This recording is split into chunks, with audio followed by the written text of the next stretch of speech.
PvP all day today.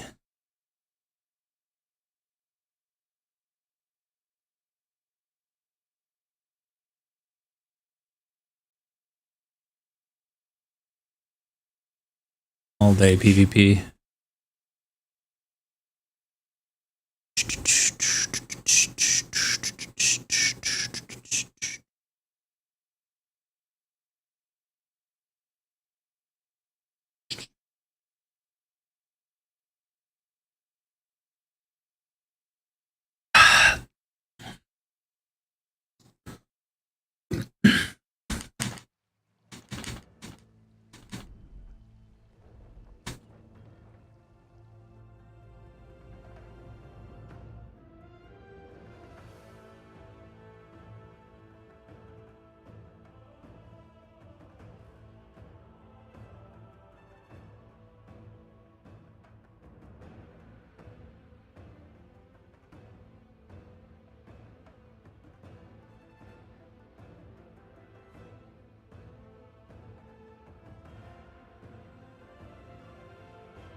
All right, testing 1 2 3, testing 1 2 3.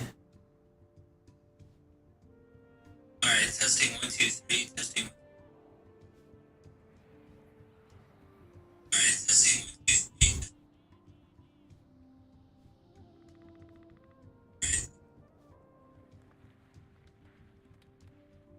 3. Okay. All right.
Oh, this is pretty cool.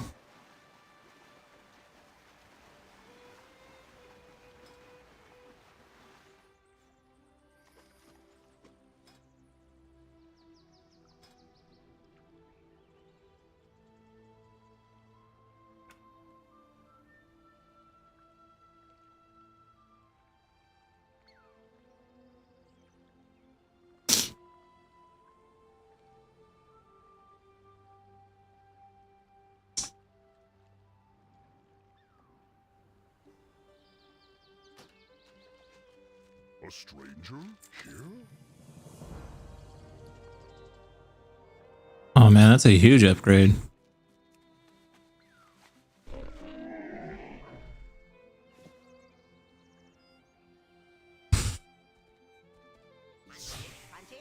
Lucky doos and rope. I have many lucky doos. You like?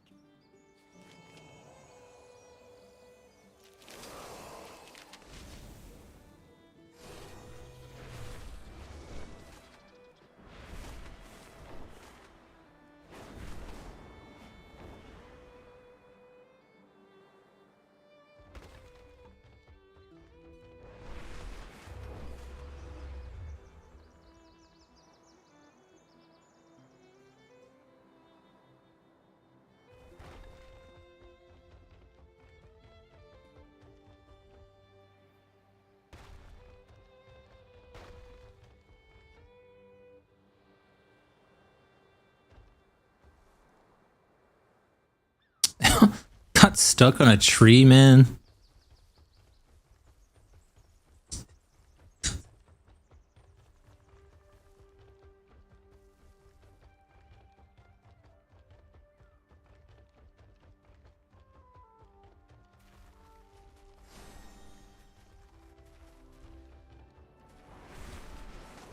Did you find any tomes detailing the Azure Oathstone? None. I fear our assumptions. I'll see you above. I believe I'm making progress towards the problems surrounding the Azure Oathstone.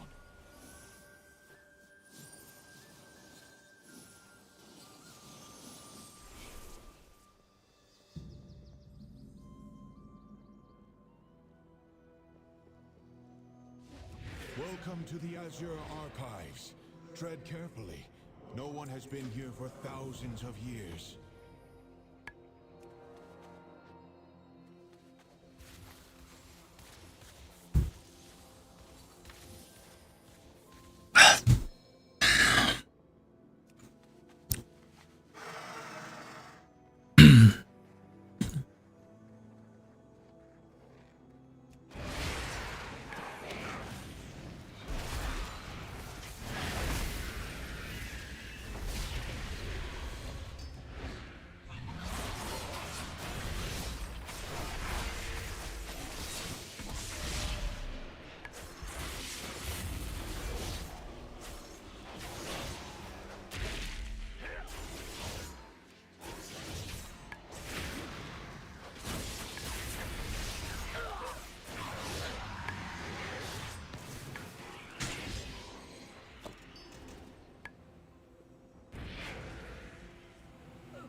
How the fuck isn't my details working?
How the fuck do people have this kind of crazy, insane gear at this level?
Oh my god, someone heal me, man. No? No healers?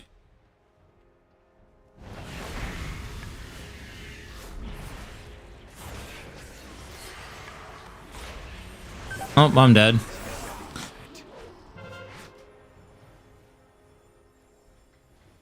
Not one fucking healer.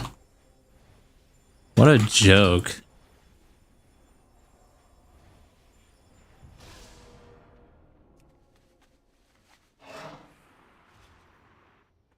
They get a healer and we don't. Super fucking fair and balanced.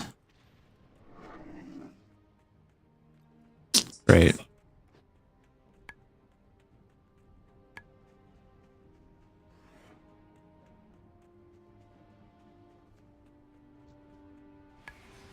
I need to get closer.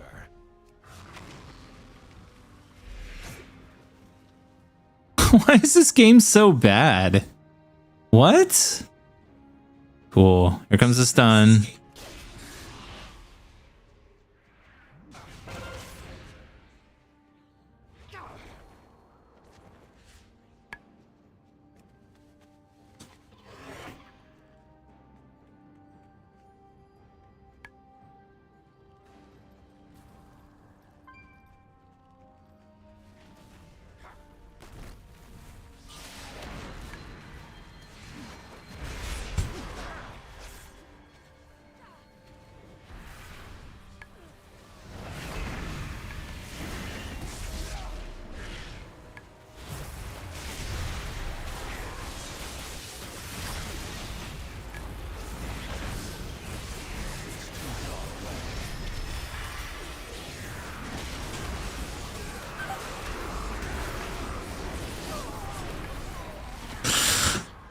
Blur darkness does nothing, huh?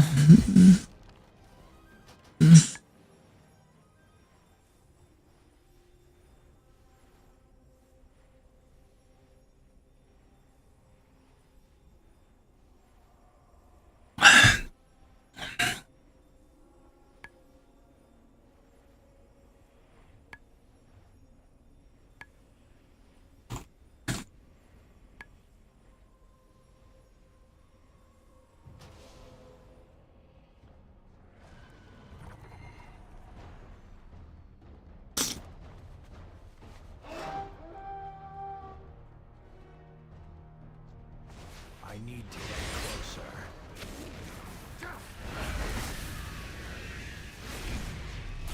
I'm out of range.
Not one person is targeting him. You guys are fucking trash.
Kill the fucking dragon, morons.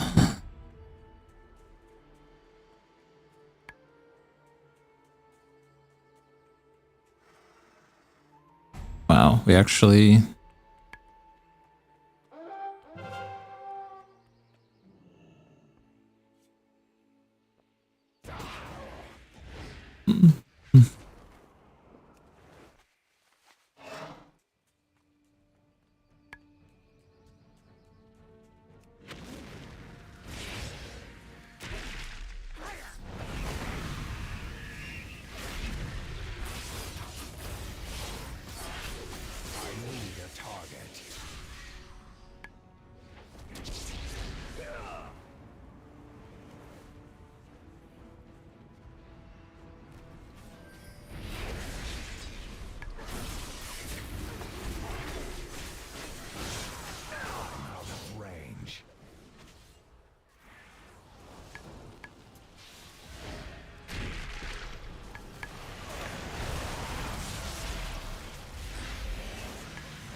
Cool.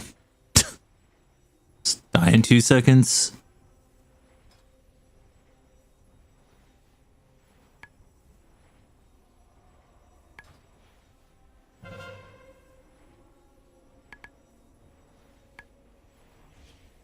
Really fucking troll that your gear doesn't scale in this game.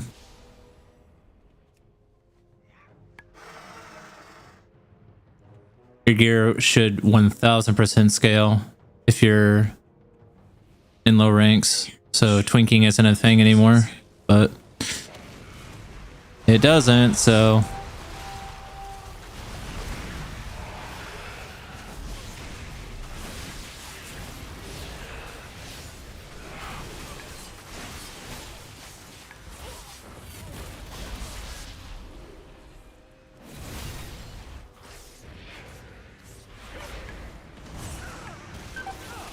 And I'm dead.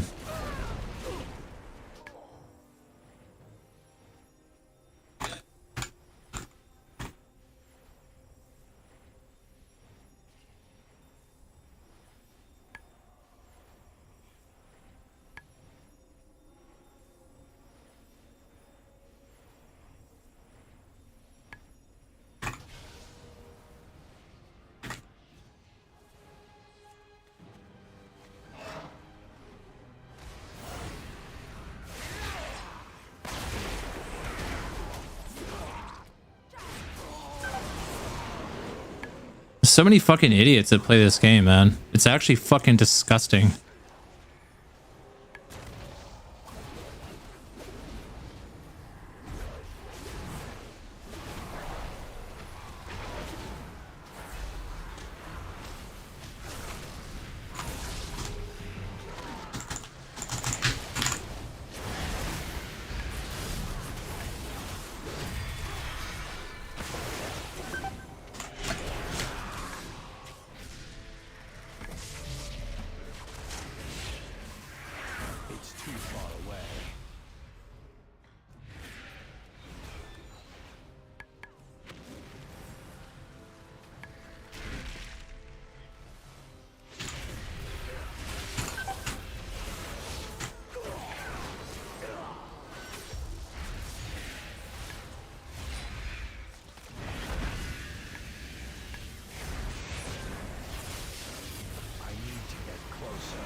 man, I'm begging. I'm begging.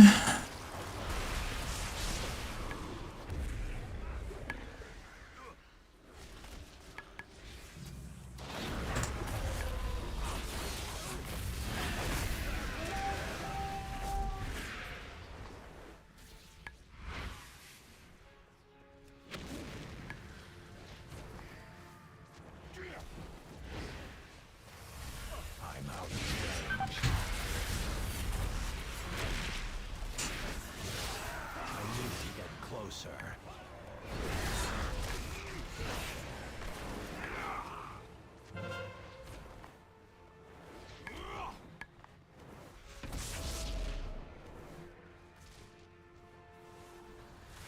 Oh my god, we're targeting him. Just kidding. I get targeted instantly and die. I die in a less than a second. Died in a GCD. I'm spamming Nova and I can't press it fast enough and just fucking die. So many dumb motherfuckers that play this game, bro. I hate that there's a gear check, man. I really dislike that. Like, it's so cringe. Cool. What the fuck's going on?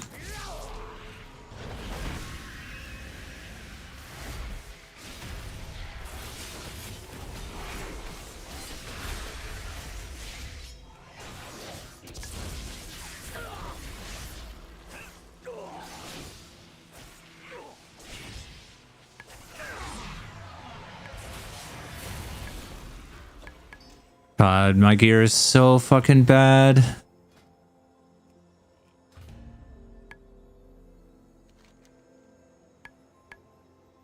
Slash reload.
fixes. Seek top of archives. I like how my HP is just going down as I'm fucking getting more gear. Like, that makes a lot of sense.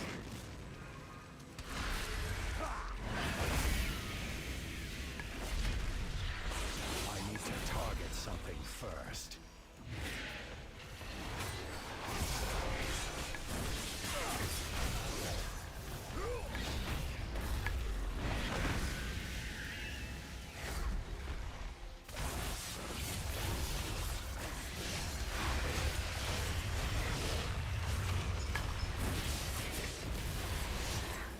I don't have a target.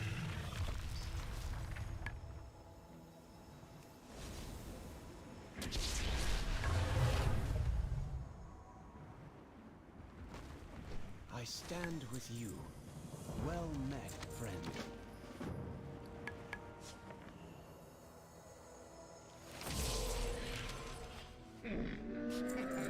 Many deals for a friend of the Grummles. Like you. Farewell, friend of the Grummles.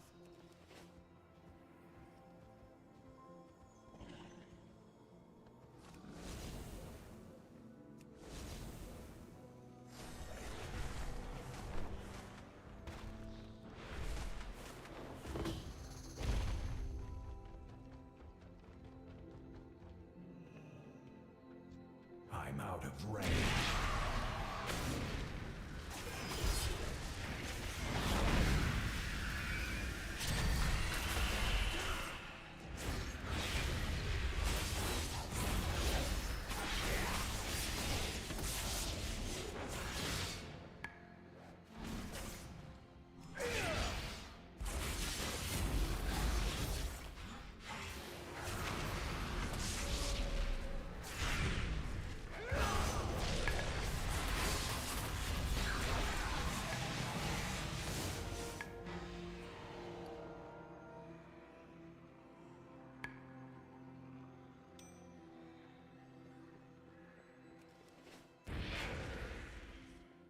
My health just went down. It's so stupid. What the fuck?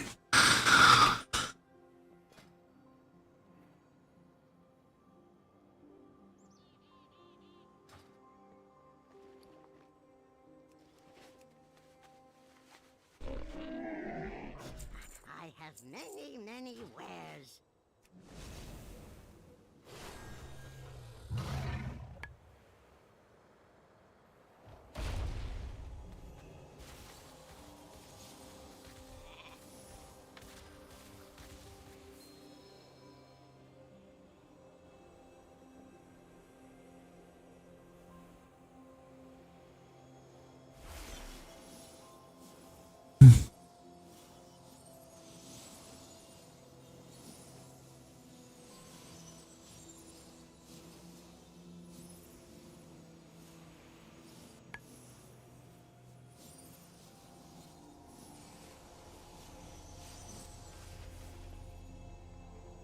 This world is full of wonder.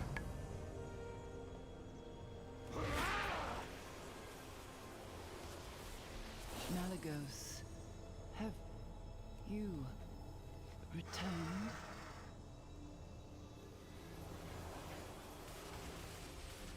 You hear that voice too, don't you? It's calling for Malagos, the previous Blue Dragon aspect.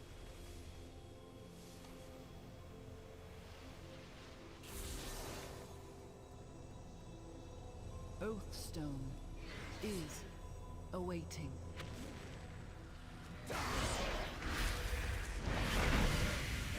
We'll fix this soon and find out what secrets the Archives hold.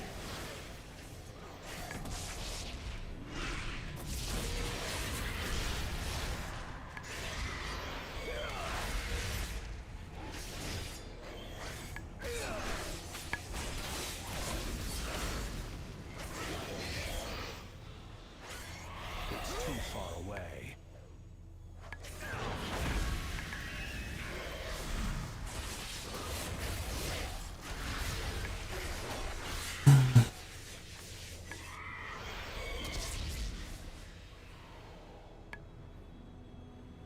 to get closer. It's too far away.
How is y'all's gear so good, bro? It's fucking wild to me. I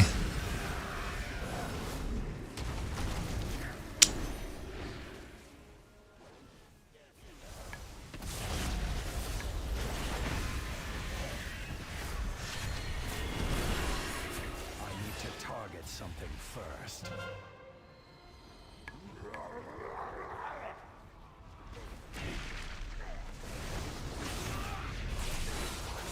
Out of range. Wrecked.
Dude, the disparity in this game is so fucking gross. We have one healer. They have two in a tank. How is that fair? Like, it's already unfair as far as gear goes. Let's make it worse by having them to have better. They just have better comp, like by default. The fuck is that? It makes no fucking sense.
Something first.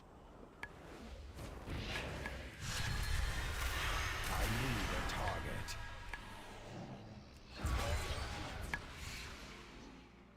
Wrecked. Demon Hunter is even more fun now.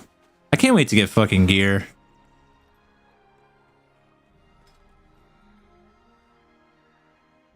Nine and 0, baby. Let's go.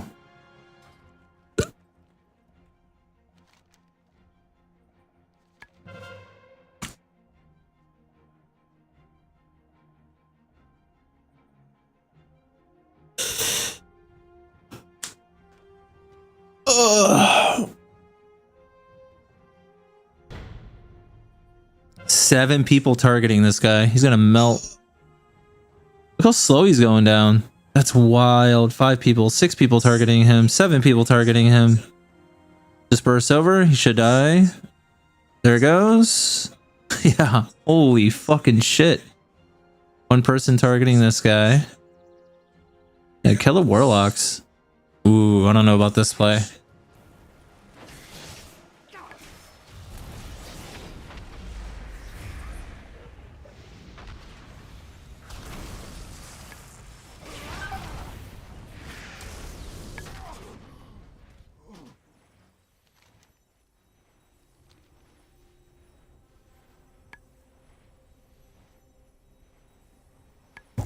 What I get for not paying attention, I suppose.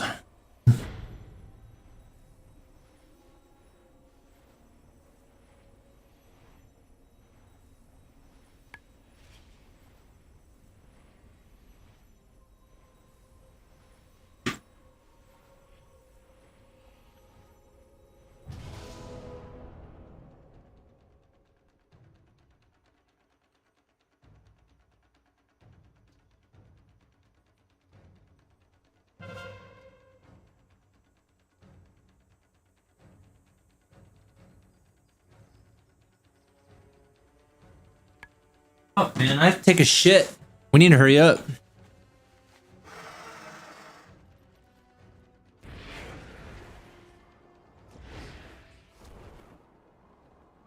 Oh, what the fuck, man? Forgetting that.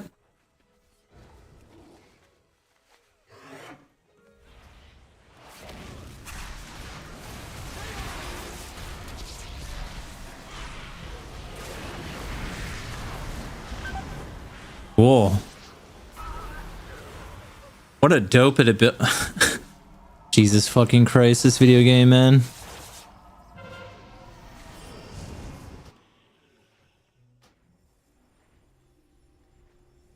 I can't even read what happened to me. The Feral just shit on me?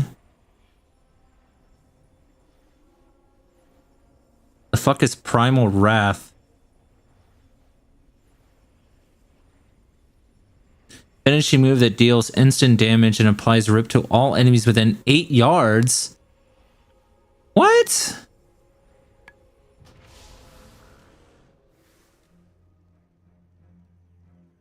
Oh, deep breath is what really fucking hit me hard.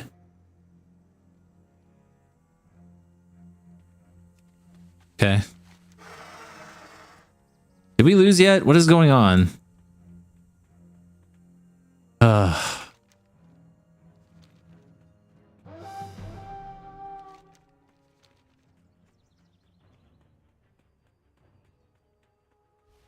Oh, if we get this, this is pretty fucking huge.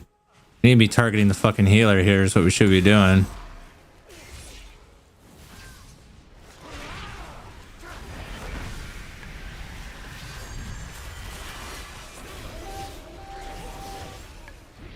I don't have a target.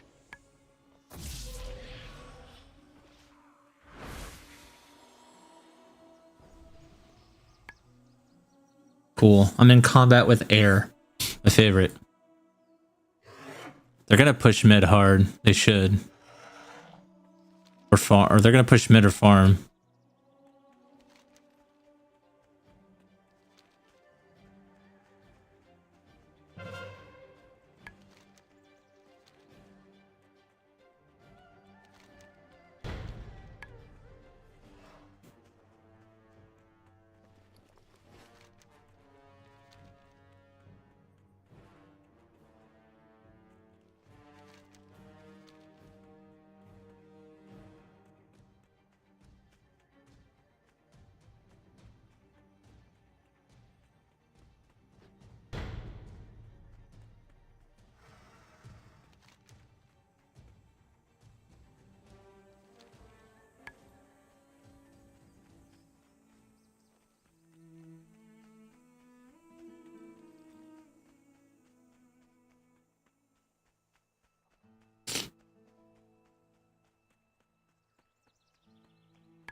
Yeah. Later, nerd.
What a garbage ass weapon. The fuck?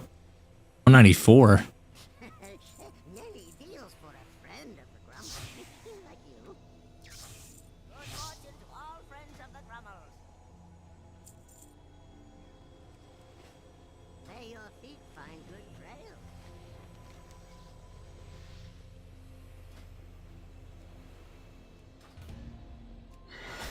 I gotta take a shit. Pretty bad, actually.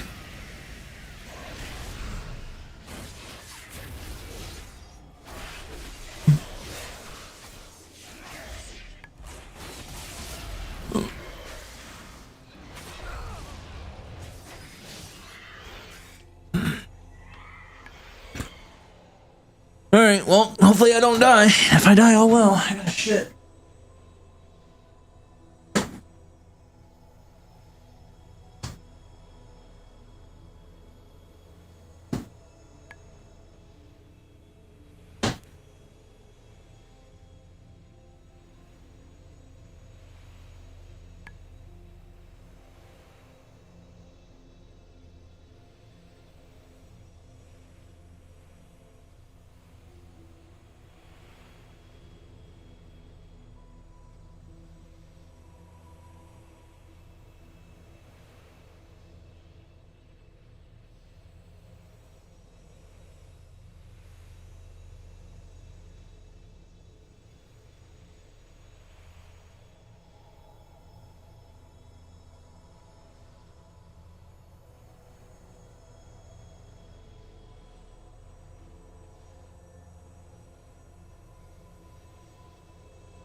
Yeah.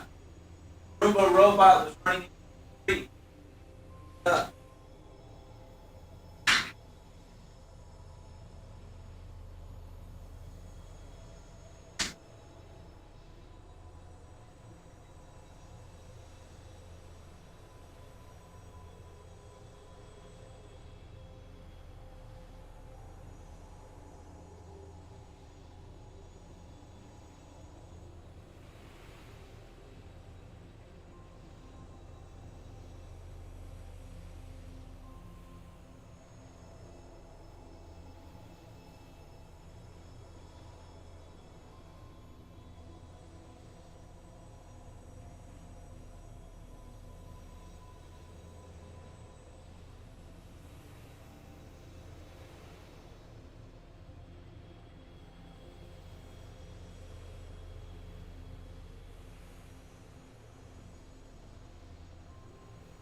Looks like you could all use some resources.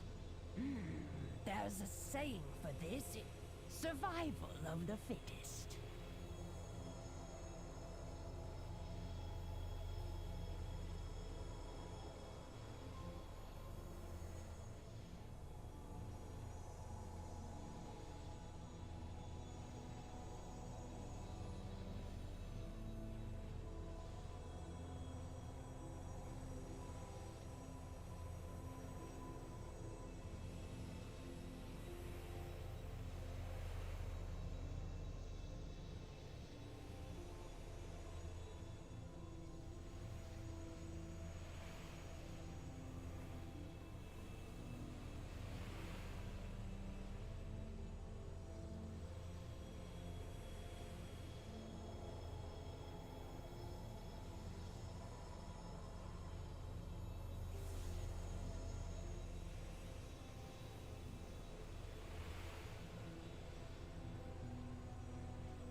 It's kind of balanced for me just right now.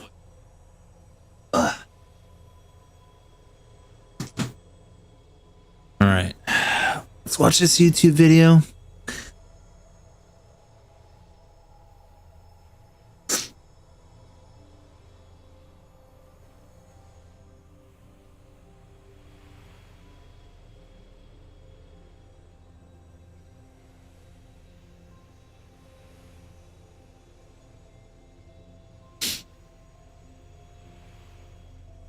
Good morning, good afternoon, and good evening, everybody. Thank you for tuning in to another Super Tease video. And it appears that there were some additional PvP changes on the post that were missing from the news that I was able to find and procure for you. These are changes towards Shaman, Warlock, and Warrior. And also important to note that there are likely going to be more changes impending in the future, which is a really good thing for Warcraft. Give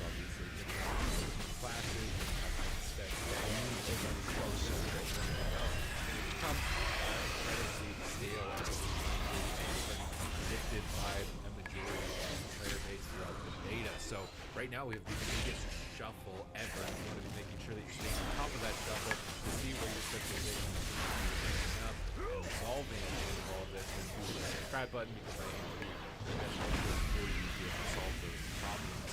But in that list, these are things that we saw, which I'll have linked at the end of this video. We initially saw some heavy-handed nerfs towards Enhancement Shaman, targeting their Maelstrom weapon, all around their Maelstrom weapon, reducing the damage and healing. This was likely targeted at Ellie Blast, but was going to have big implications towards the broader amount of damage output that it was going to be able to do in PvP. Now, the missing part of the changes to these specs was that Storm Strike and Wind Strike damage are also being buffed by 30% in PvP combat. This is likely going to even out the differences between Lava Lodge builds and Storm Strike builds, possibly introducing more Doom Winds, viability, and competitive arenas.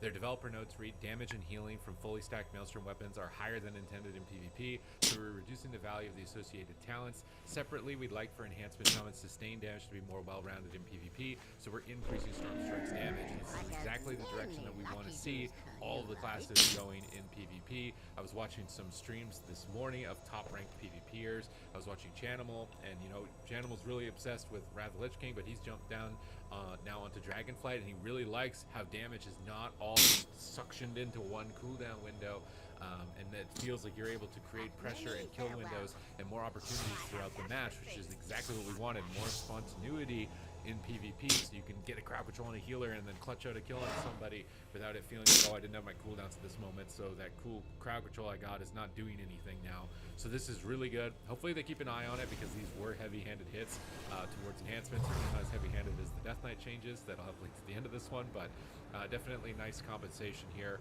And as long as they stay on top of this, which is, I mean, they have been at this point, this could be taking all of the specs in a good direction. Elemental Shaman, Magma Chamber effectiveness has been reduced by 50% in PvP. The notes read, Urshock and Ellie Blast from Ellie Shamans deals more damage than intended with high stacks of Magma Chamber, so we're lowering its effect in PvP. Ellie Blast for both these specs was doing a huge amount of burst damage, so I'm not really surprised to see this. Ellie already has respectively high sustained damage, and honestly, nerfs to Death Knight, nerfs to Demon Hunter healing, nerfs to Warlock healing are buffs to Elemental Shaman. I do think that you are still probably one of the most fragile DPS specs in terms of survivability, and the way that I was seeing it play out this morning with some skirmish games between world champion players. Looked like Ellie's struggling in order to survive, but that is of course before the changes have been implemented. Specifically, assassination rogues are running them down, but we saw that exsanguinate change, which could completely alter that situation. So kind of wait and see. But like I said, all these nerfs towards the self-healing is buffs to Ellie. So even though you are getting a heavy burst nerf here, assuming that it keeps trending in that direction, we keep seeing notes like this, we keep seeing changes like that, Ellie could be a phenomenal spec. For Warlock, we're seeing changes to Curse of Tongues. The cast time reduction is being brought down to 10% from 15%, and Curse of Tongues applied through Amplifying Curse will only reduce the cast time by 20%, down from 35%. This was a really obnoxious spell, honestly. If your team didn't have a D-Curse and you were heavily reliant on casting spells, you basically just couldn't. You just had to opt to like just run around and press instants and hope that you couldn't cast. So this is a nice catch on their part that was like unrelated to, you know, healing being too high or burst damage being too high. This was something very subtle that was definitely very annoying in a lot of circumstances. And there's a lot of specs now that have to spec into their D-Curse, and it's usually like pretty big trade-off to be able to get that. And you're going to be losing a lot of damage or healing utility on your spec tree. So I like that they got this catch. The Curse of Tongues mechanics are always really frustrating. Really permanently and also passively goats in that Nissan Aria that hunters had, Hunter Pet running around and everybody. Passive casting speed reductions like this are super frustrating to deal with, so really good catch on their part. And finally, Arms Warriors are getting a little bit of redemption here, so I'm going to have to be restructuring all of my previous tier lists. I'm sure everybody is going to have to be restructuring stuff, because this is the first wave that isn't coming in until next week. So we have a meta that's established right now, and I think that everybody was pretty close to on the head with where it was going, but now Warrior might be a lot better. Frost Mage might be a lot better. Mage in general was suffering pretty hard, so Mage might be a lot better now as a result of Death Knight and Demon Hunter changes coming through, and these Curse of Tongues changes as well. So I'm very curious to see how it all plays out. I'll be getting those videos out basically as soon as humanly possible, as we've had more time to assess it. But Arms Warrior, your Mortal Strike damage is no longer reduced by 30% in PvP, so you're going to be getting some fat, consistent Mortal Strike damage. We love fat hitting Mortal Strikes. Sharpened Blade is now going to only increase your critical strike damage by 5%, down from 10% in PvP combat. Martial Prowess now increases Mortal Strike damage by 15% per stack, down from 30%. Execute damage has been buffed by 20% for arms only, and Rend damage has been buffed by 15% in PvP combat. So it's looking like they want to even out the spikiness of Arms Warrior damage and get it more to a sustained point, similarly to how we saw for Enhancement, which is exactly where we want to see this go. Some of my most favorite times of playing Arms Warrior was you had bleed builds with Rend and you were running around keeping MS up on multiple targets, trying to spread Rend and keeping pressure going constantly onto your opponents and trying to maintain uptime. That has been when I've had the most fun with Arms Warrior, although it is occasionally fun to get some bursty spike damage. It can be frustrating when it's the only way for you to end the game. So trading off some of that spikiness to get more sustained damage is definitely going in a direction that at least I would personally prefer. For the developer notes, they read, we're looking to increase Mortal Strike's consistent damage while keeping its burst potential in line through target adjustments to its modifiers. We're also reducing Rend's damage in PvP. Oh, sorry, Rend was reduced in PvP as Skull Splitter has been a culprit for one-shots. I would have, maybe I don't understand the interaction here between Skull Splitter and Rend, because I really like Rend. Not a big fan of Skull Splitter, honestly, so maybe this is going from the back end of it. Any Arms Warriors in the comments below, let me know. Mortal Strike's going to be hitting harder in general, but your crit damage is going down. Your executes are going to be hitting hard, but Rend, maybe they just don't want you to only have Rend as a talent build. This might be a change that's trying to keep the other options open, but most of the other options open are focused on burst damage and burst AoE, so a little bit surprising. So apologies for that. But this is going to really be important. The Warriors are also getting a little bit of a healing buff that we saw up here at the top. Heal for 85% of the damage done. Whether or not that's going to be up to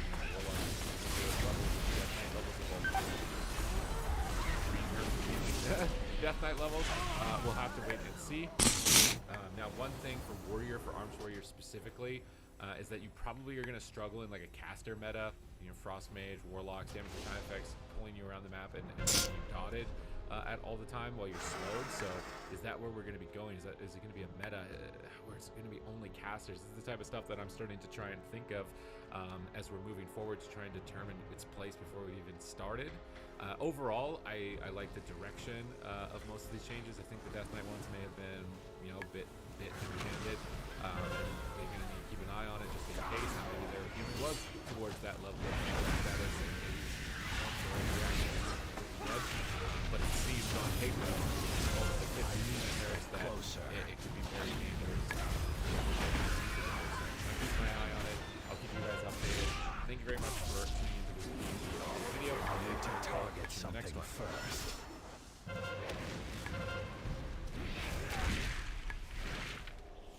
I need a target.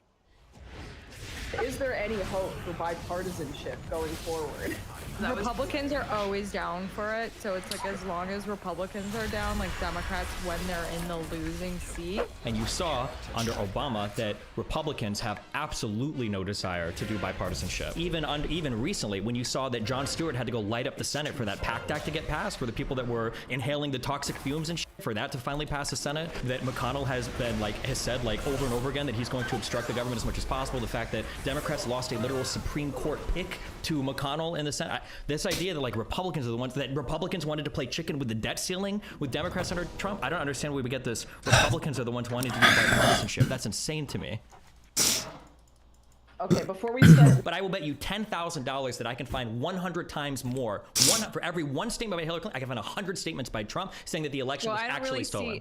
Personally, I don't see any value in saying, oh, well, the quantity was more. As long as we can both agree that it happened, I'm fully willing to say that Trump has made a much bigger deal of it, because that's kind of his thing. Any speaking gig he's had since then, he has brought it up. Absolutely. Okay, did you also acknowledge that Hillary Clinton, despite her statements, conceded that night, and Donald Trump still says that the election was illegitimate? Yeah, that's fair. Okay, just making sure we're on the same page there. We have a guest that I want to add. It is the one, the only Miss Blair White. people, they're a Taliban like every couple of 100 meters with their guns. Safest feeling I've ever had, unironically, because like we would leave stuff in the car. Like open car, anyone can see it and see this bag, steal it, right? Anywhere in America that'd be stolen. But in Afghanistan, everyone knows they're going to be killed if they, you know, break the Sharia law. Diplomacy. That's diplomacy. You don't break the rules because you're afraid what might happen. Nobody has to fire a shot, but you know if anything happens, you're gonna be out.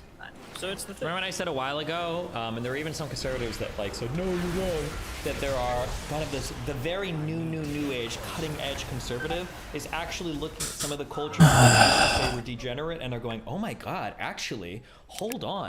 Maybe your wife is actually based. Maybe cutting people's hands off for stealing shit. Maybe they actually had the right answer all along.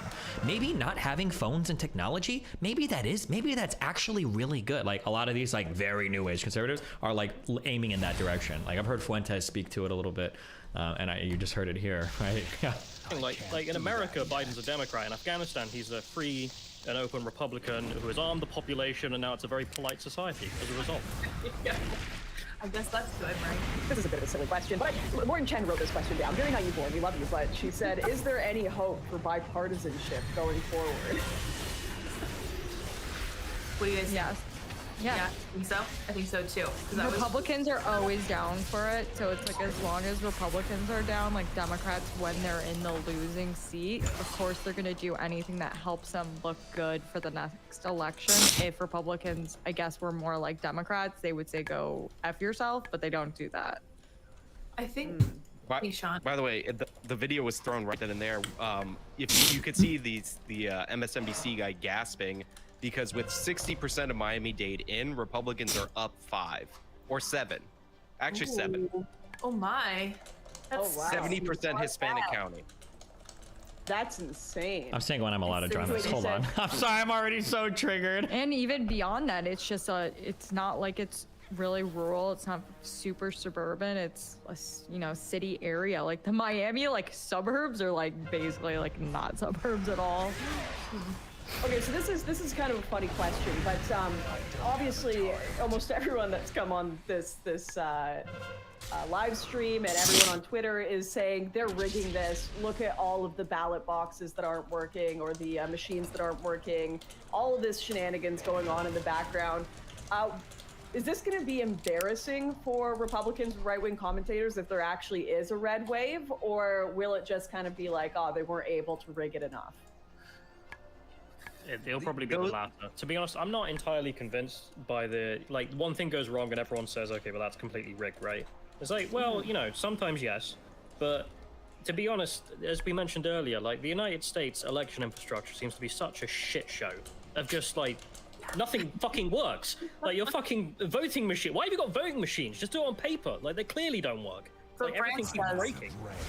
So it's the point of, everything's so broken anyway that no matter how competent the people are, frankly, the whole system's so that nobody's going to end up trusting them anyway. So, like, with rigging or not, it's still a shit show. Mm-hmm. Well, it's also Republicans create a self-fulfilling prophecy. They tell their voters not to vote by mail, not significantly higher. So then people are like, oh my God, they rigged it for us this day. It's like, listen, the government's incompetent. Every state runs their own election system. There's no universal system in our country. Somebody's gonna bungle it. So vote at your earliest opportunity. Don't be an idiot. I think that you're either going to have to decide if you're going to be okay with them counting for a few extra days. What were the two biggest things that Republicans, like, one was the threatening the debt ceiling, just because she said Republicans are always down for bipartisanship. So one was the threatening of the debt ceiling. The other one was, it was Republicans who wouldn't come together for the 9/11 bill, for the firefighters and stuff, right? Where Stewart had to go and petition the government.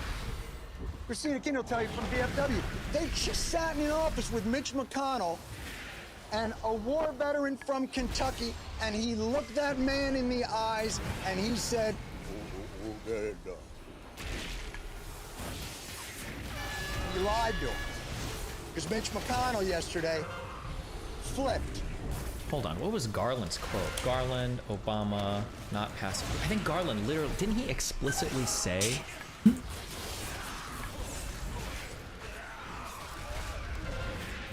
Am I crazy? I thought McConnell explicitly said, I am going to obstruct every single thing you do. I want the quote under Obama. It was an insane quote. I want this link to it. The Biden quote is more relevant. You can't make that a jump anymore, Oh, man. is it the one-term president?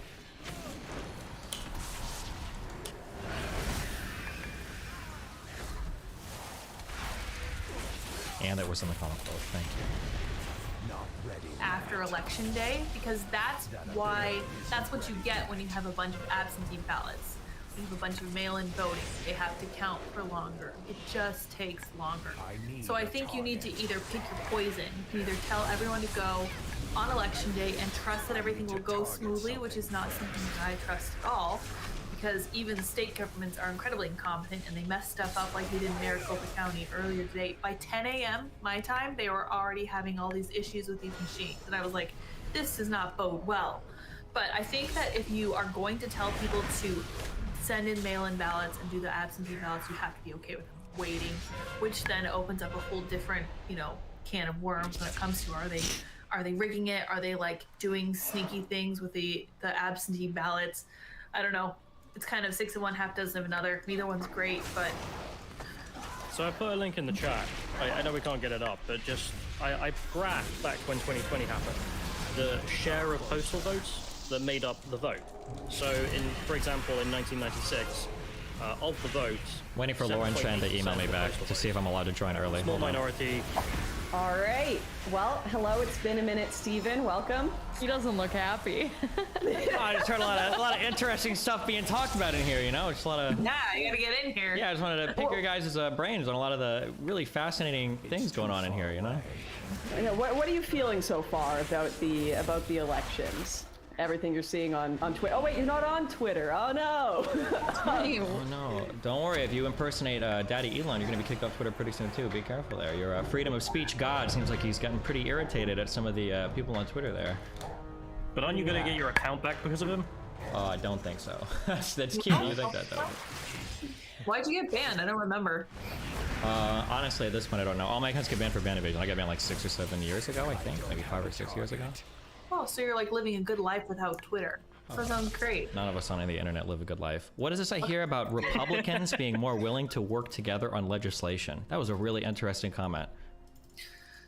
About what? Before, like bipartisanship? Yeah, bipartisanship. The thing that Trump didn't make any progress on, and that Biden made like a center point of his administration and has successfully passed legislation on.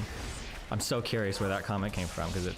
Oh, the comment comes from just Republicans willing, at least in the Senate and the House level, to come to the table and talk with Democrats. I don't think that's very controversial. I think that only happened under the massive pushes from Biden's administration, from Biden's leadership, especially working with McConnell in the Senate. And you saw under Obama that Republicans have absolutely no desire to do bipartisanship.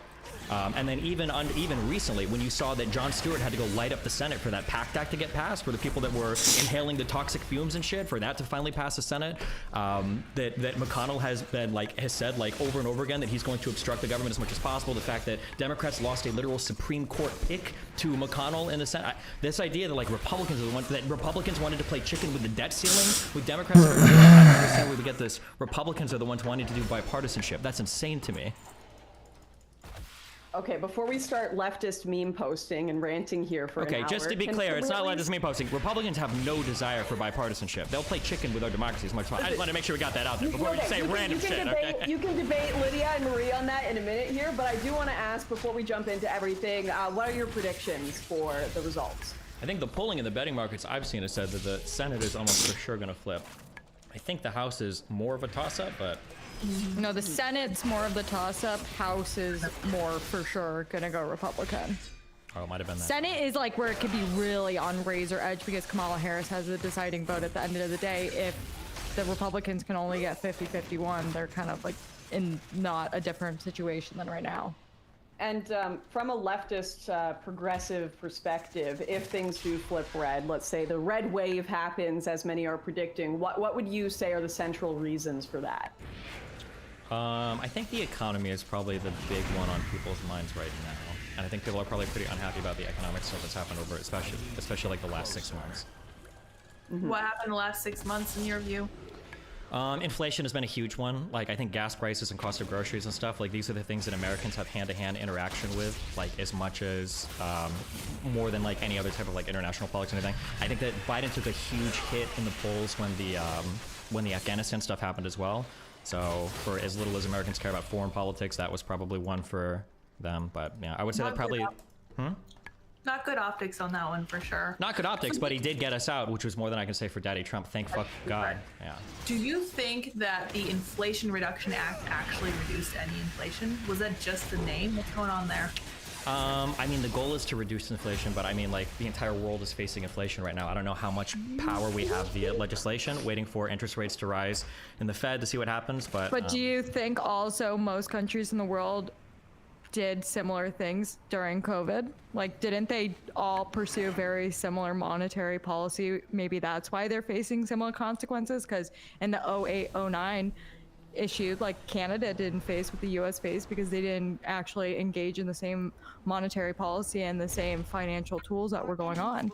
So you don't think that might be why everyone's facing the same thing, because they did all the same monetary policy? Wait, hold on. Let me check for two things. Are you saying that Canada didn't do any sort of stimulus during the coronavirus stuff? Okay. That's not what I said. I said the last recession. I said in the last recession, Europe had issues because they were doing a lot of what the US was doing, and because they were, you know, with the whole CDs and all this stuff, they were involved in that. They were all invested in that. Canada was not involved, so they didn't get hit. Is there not something to say the reason, because you're saying everyone in the world is facing inflationary consequences, is it not because they all followed very similar monetary policy in the last couple months during COVID? Canada did do exactly what the US did. So did every other country. You're jumping to so many different places. Hold on. So firstly, 2007... Well, because you're saying every country is facing inflationary times. Right now, is there a reason they are? Is it because they all did the same things? Is that why? The coronavirus stuff was probably a big contributing factor, I would imagine. Monetary policy is bigger, so, but it was, the monetary policy followed was because of COVID. Sure, yes. In times of, like, Great Recession, oftentimes... But I'm saying, like, in other times of other recessions, other countries sometimes don't get hit. And I think that's I don't know what you mean when you say that. 2008 hit the entire world. The entire world was affected. No, it didn't. Canada did not suffer to the same degree that the maybe not to the same degree, but 2008 was literally... It was a specific thing that caused the 08 recession. It wasn't like a worldwide phenomenon. It was whoever was invested in the way the US was invested got screwed. Everybody was invested in the US. Issue. That was why it was a worldwide phenomenon. A lot of countries saw what was coming and they got out, like Canada. Literally nobody saw what was coming and they didn't get out. Look at the graphs of what the Canadian economy, the Canadian housing market. Like, Lauren, I wish you could pull things up right now. Yeah, like, literally. That one graph is really where you can see that Canada was not affected. Yeah, but the reason we have inflation is no Canadian financial institutions failed during the 08. No Canadian financial institutions failed. There were no government bailouts for insolvent firms. Both of those things are far different than what you just said. Okay. Why didn't Canada have a banking crisis in 2008? It was a banking crisis. 08. Is there a chat room for this? Yeah, you can go into the private chat. Okay, so here's the GDP growth for Canada. Over the past 50 years, it hit its biggest reduction in 2009. That doesn't mean it hit a recession, though. I don't know. Oh, shit. Like, that's I don't know how to different communicate thing. to you. Oh, shit, I'm going to lose my fucking mind tonight. Okay. Anyways. Okay, hold on. I want to hear this. I just say this one more time. I just want to hear this on the record. Can you say 2007, 2008, that wasn't a global crisis? That was just the United States? It was a global crisis because of the United States. But it didn't hit every country like it is now. Like it is now? Why do you keep saying like it is now? It's a totally different thing. Yeah, it's a different recession, but it's still a recession. Not all recessions hit the whole world. Because not all recessions are built the same. It depends on what's going on. Right? Yeah, I was making the point that, like, everyone followed the same monetary policy, and that because you made the point, like, oh, it's not a big deal because every country is facing inflation, recession, and is it because they all followed the same monetary policy of during COVID? That was my main point, and then you took it somewhere else. Which people continually warned about, that if we keep these actions up during COVID, we're going to face a recession, financial crisis. No shit, but the alternative is letting the entire economy fail. Also, hold on. If you're going to say that, how are you defining recession? Wait, they shut down the economy in response to COVID. Yeah, because because it was the most infectious virus in the world. Of course, we had to take steps to do something about it. Oh yeah, and that shutdown did a whole lot to stop it spreading. More so than it would have otherwise. Remember when you guys made fun of, like, the what was it, some death number number that was like supposedly impossible, and we basically ended up hitting that anyway. Like the So what was the definitions point were of the lockdowns? the point of the lockdown so that it didn't get worse. Wait, are you serious? That's like coming out of a car. Wait, hold on. You're like coming out of a car accident with your leg broken, going, "Why did I even wear my seatbelt? What was the point?" Hold on. I just want to hear that. Wait. Are you like Sean, saying do this you think shit that the worked? lockdowns did nothing to prevent infection or death? I just want to hear that. Close to.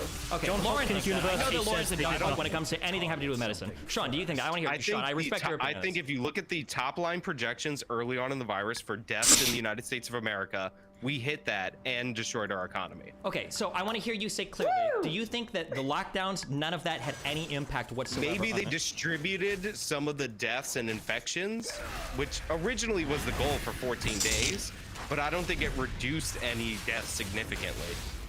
Okay, so lockdowns did nothing. If I show you That's any not- study that that's not what he says said. that they didn't have a significant impact on, in the top line projections, were I'm pretty sure Callum over like 3 literally million dead. but- quoted one.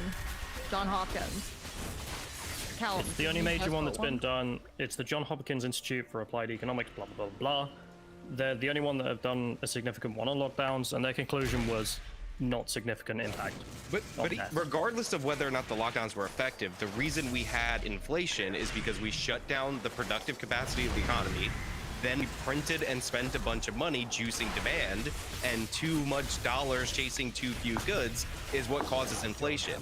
And when the virus was much less deadly, the vaccine was readily available, Joe Biden, for no reason, decided to extend unemployment, do another stimulus just so he could have a great economic win when he came out into office. And that delayed the shipping container crisis in California. It extended people's unemployment. And every day that we kept the economy closed, it was going to take longer to come out of it. So extending it for no reason for a political win was a total disaster for you. Well, the argument is surely that it's worth it to save the lives, but the evidence now is that it didn't save any lives. So The argument is that following the coronavirus lockdown, obviously we're going to do stimulus. What I don't understand is why stimulus is only ever criticized. Like, it was justifiable under Biden. If we were doing the lockdowns, it was justifiable. I read the Globalist Times, the Financial Times. What do you want to tell me? Are you going to try to tell me that there was no recession during in 2009 in Canada when you guys had like a 3% drop in GDP? Doesn't mean there's a recession.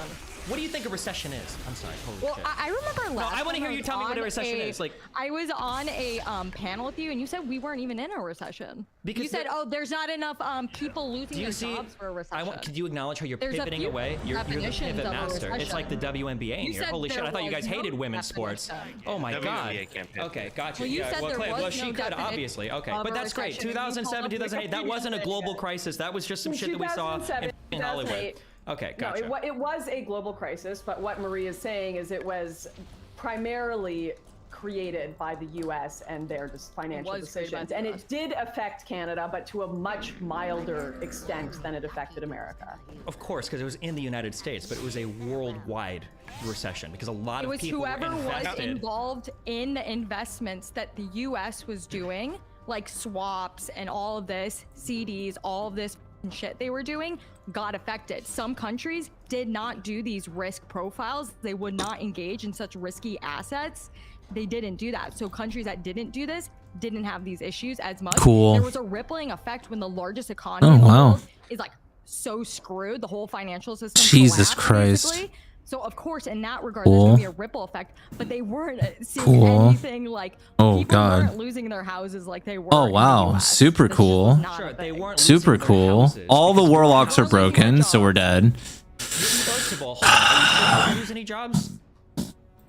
I'm not saying zero jobs. You were not seeing, and in the US, you were really only losing jobs in the sectors that got hit, like finance. Most people were fine. It was really just few markets in the US got really screwed. But because of how large those industries are in the US, that was the big issue.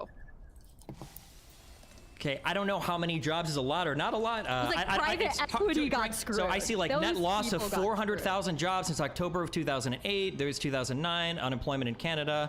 I mean, I know that you guys pumped $200 billion to keep your financial system afloat. I'm not an expert in Canadian That was politics, the but like whole- I've that never in my life. Mark was a trained economist and knew what the f was going to happen and how to secure the economy in Canada.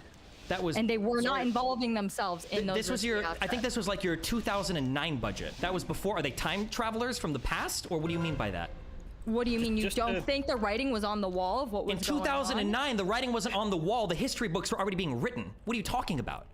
If we could get away from 2009, Yeah, I was gonna say if we could move. We can move yeah, past okay, it, go sure, but she brought it up as a comparison for today. I don't know why. Like, holy shit. No, it's just my whole point. I already said this once before was that, like, just because you were trying to make the point, oh, like everyone's getting hit by inflation, like it doesn't matter what's happening here, and it's like I'm trying to make the point of like it actually matters what individual countries do, especially because if those individual countries did not do like the same COVID spending that we did, they might not be facing the same issues as us today. Sure, potentially. The United States has been running huge budget deficits for a long fucking time. And our economic fiscal policy has been, or a monetary policy has been very loose for a long time.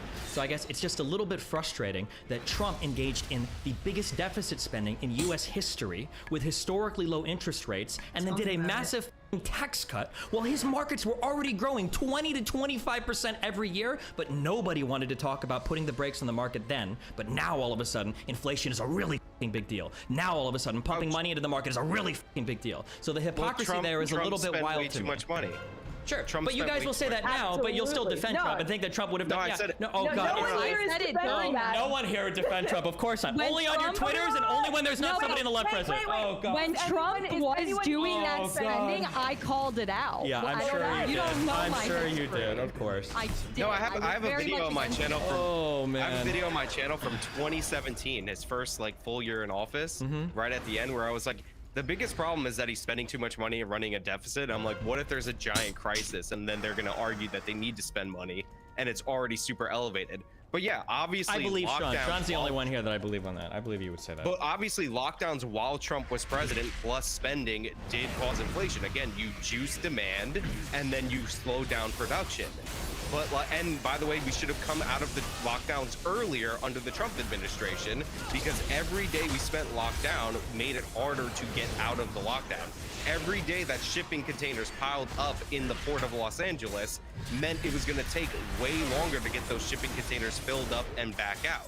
So extending this again and again was a huge problem. Extending unemployment over and over, paying people way too much money in unemployment so they didn't show up to work was a huge problem, especially nobody. over Okay, I don't time. know why we're retreading this. Pumping a lot of money into the economy is going to overheat the economy. Nobody denies that. Literally, nobody denies that, right? But like, as long as we did the lockdowns, it was probably necessary. Now, whether or not we should or shouldn't have done lockdowns for as long as we wanted to, there's a debate for that for sure. But if that's happening, you have to stimulate the people that aren't allowed to work, right?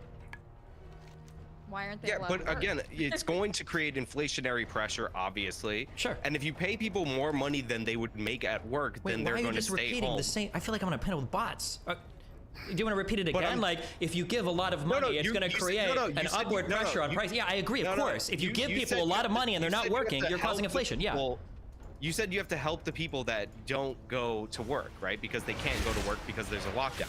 Yes. But we were paying people who would have went to work more money to not work, which is beyond helping.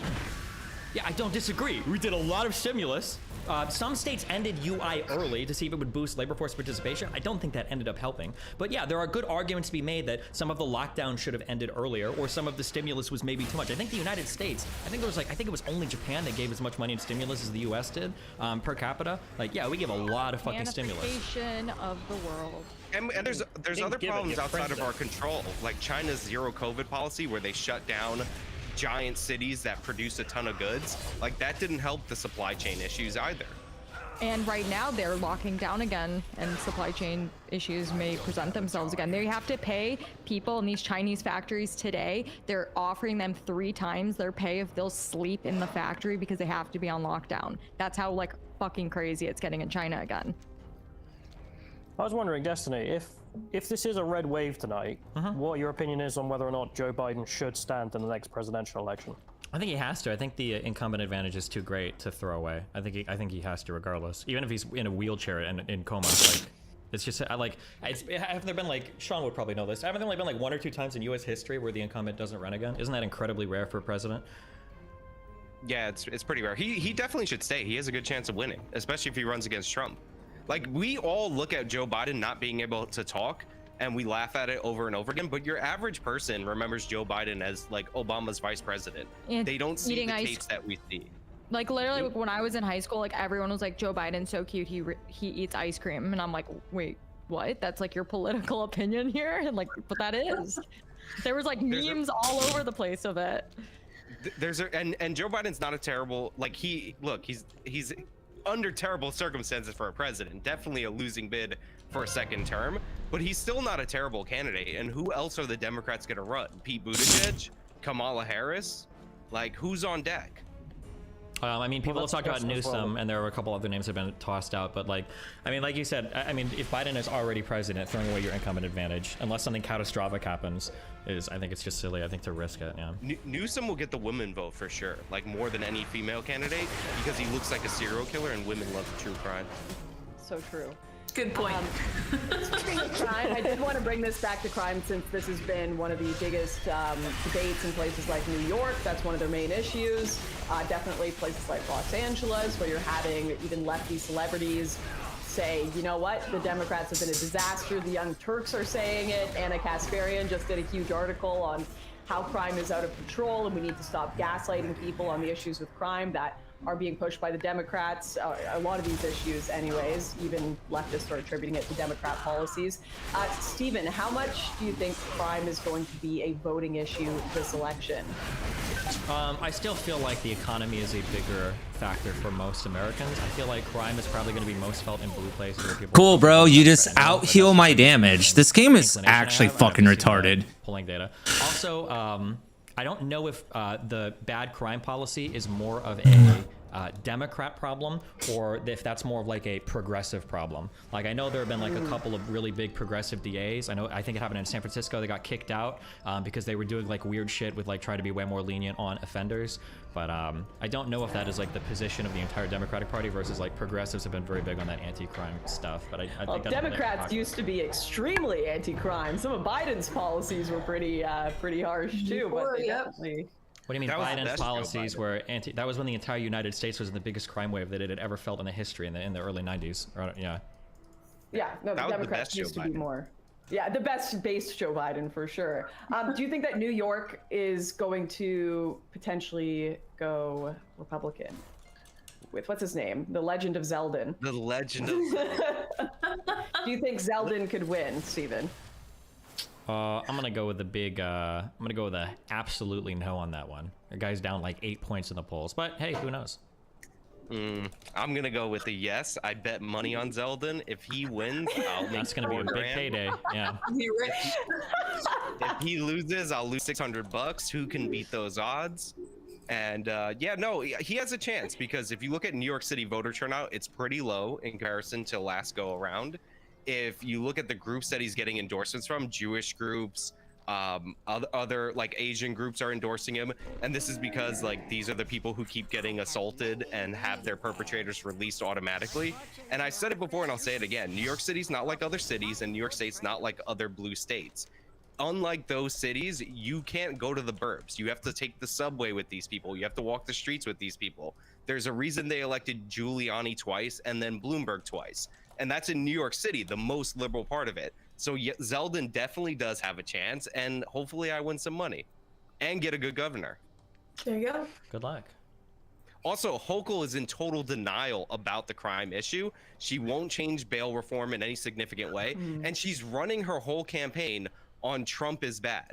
Like that's all she says. Go watch her interviews or anything like that. She'll be like, "Oh, I'm running for democracy." They ask her about crime. She's like, Lee Zeldin likes Trump. I don't know if you know that. Well, in that debate with Lee Zeldin, she was like, I don't know why this is such a big deal to you. And I was like, this is a big deal to New Yorkers and people who live in New York City. So I feel like this is probably something you should address, but she's not changed her tune at all. So I'm curious what happens there. I'm kind of on pins and needles because that's kind of my dark horse race. I think he's going to pull it out, but I guess we'll see. And also the polling that was most accurate in last year's New Jersey gubernatorial race has Zeldin ahead by like a 0.5 percentage point. The Emerson polls, if you look at it, they rank protecting democracy as the #1 issue behind the economy. No poll in New York City or state in the last 2 years has that issue above crime. Even in the mayoral race, crime was up there as the issue. Checks out. Speaking of Trump, he said he voted or supported DeSantis, but he's also been throwing some shade at DeSantis, calling him Ron DeSanctimonious, saying that he absolutely should not run in 2024. What do we make of the Trump shading DeSantis right before the midterms? I have no idea. And I saw a whole thread from Rich Barris talking about how DeSantis has been groomed by like McCarthy and whoever else in DC, and I'm just like, I don't even know what to think anymore. I don't know who's gonna win if they run as a Republican. I think that Trump walks away with it if he does run again, but I think DeSantis has more like actual legit policies that I would like to see implemented with a lot less of the baggage of Trump, but crazy. Stephen, from the progressive outside looking in, do you just see this as nonsensical Republican infighting, or do you think that DeSantis actually has a better shot in the election than Trump, or does it have to be a Trump run? I don't think my opinion on that is that Trump doesn't care about the Republican Party. He doesn't care about like political, like anything. He just has a huge fucking ego problem. So I don't think DeSantis will run against Trump because Trump will play chicken with the Republican Party until he crashes everything into each other or runs it all off a cliff because he doesn't give a... So, yeah. Well, didn't DeSantis say he wasn't going to run if Trump was going to run? No, why would he? Trump's not going to step. Yeah, Fuck, even if DeSantis won the nomination, Trump would just run as an independent. That guy doesn't give a fuck about anything. Yeah, I'm kind of inclined to agree. That's Sorry, what hold people on. like about him, though. Real quick, I hadn't heard about this. I just to revisit this for a quick second. That John Hopkins study, that was not a John Hopkins study. One of the authors from that was a professor in economics at John Hopkins. Apparently, this study is wild. In that paper, they considered lockdowns to be just one non-pharmaceutical intervention, meaning if you had to wear a mask, that was considered a lockdown for the purposes of that paper. Sorry, I just did a little bit of reading on it because I hadn't heard that study before. But okay, sorry. Anyways, back to DeSantis and Trump. Yeah, it's hard to keep up with the Republican misinformation tonight, so I gotta like do a bunch of reading and research and all that shit. So, as for the Trump DeSantis, I agree in part with Destiny and with Lydia. Like Trump is an asshole. Like the reason he's attacking DeSantis is because he doesn't want him to run and he cares only about his own position. He was likely gonna announce his run yesterday to steal all the air from the Republicans in the red wave, and then he comes out and he's like, I have a very special announcement next week, but I don't want to take anything away from tomorrow because it's very important. But trust me, my announcement, huge. So he's attacking DeSantis. DeSantis has to run because if he doesn't run, he becomes Chris Christie, where he misses his time. Yeah, by the time he's done being governor, it's 2026, and that's it. Nobody's going to care about him in 2028. Well, the thing that sucks is that Speaking of, Ron DeSantis wins re-election as Florida governor. Okay. Well, I mean, he can still quit and run, right? That's why he was asked that question of will you serve your full term or will you drop out and run for president? So there's still a chance he could do it. But the presidential election is in 2028, and if he wins his gubernatorial race, then he's there till 2026, and then he has nothing to do. He's gonna have to go work at Fox or something. Can't he drop in? He can drop and run for 2024, can't he? No, I'm saying he has to run in 2024. Yes. But running against Trump is suicide. Yeah, that's the but the problem is that like somebody else said, or maybe it was you, compared to with Chris Christie, this is his time to run, right? Who the fuck knows what things are like 6 years from now? You have to. Welcome back, Lauren. She's talking. Lauren, you're muted. Sorry, muted. Yeah, sorry. Hi guys, things are sounding fiery. Love to see it. Love to see it. Yeah. Actually, to get things even more fiery, Stephen, what do you think of the claims people are making about places like Arizona, New Jersey, a few of the counties that are having machines not working, not running the day of the election, and people saying this is some shady tin pot country business? And by people, I mean myself. I think that it is. I think that the Trump injection into your minds of election fraud, of seeing election fraud around every single fucking corner, is probably the single most destructive thing that has happened to this country in the past like 6 years. More than lockdowns, more than COVID-19, more than inflation, more than any other thing. I don't think we're ever going to trust another U.S. election because of how much he has hyped you guys up on election fraud. But it's not just the right. The View were just talking about how they think that there's fraud issues. There have been a bunch of left-wing channels and commentators coming out saying that they don't trust the election anymore. It's actually not just the right. Yeah, it wouldn't surprise me if a lot of people were saying it now. But of course, I mean, Trump was the one that like paraded this information from a higher pulpit than anybody else has in the history of like, or at least in my lifetime. I wouldn't say that. Hillary Clinton was very coming out after the election saying, oh, this was stolen, et cetera, et cetera. I mean, and she didn't. Lauren Chen, I will bet you $10,000 right now that I can find 100 times more statements by Donald Trump than by Hillary Clinton about whether or not an election was stolen. $10,000. I'll donate it to any conservative thing you want if you want to do it. Because to compare the two statements that Hillary Clinton made, she said something dumb in that interview, like an illegitimate election or he's an illegitimate president. It was dumb, but I will bet you $10,000 that I can find 100 times more. For every one statement by Hillary Clinton, I can find 100 statements by Trump saying that the election was actually stolen.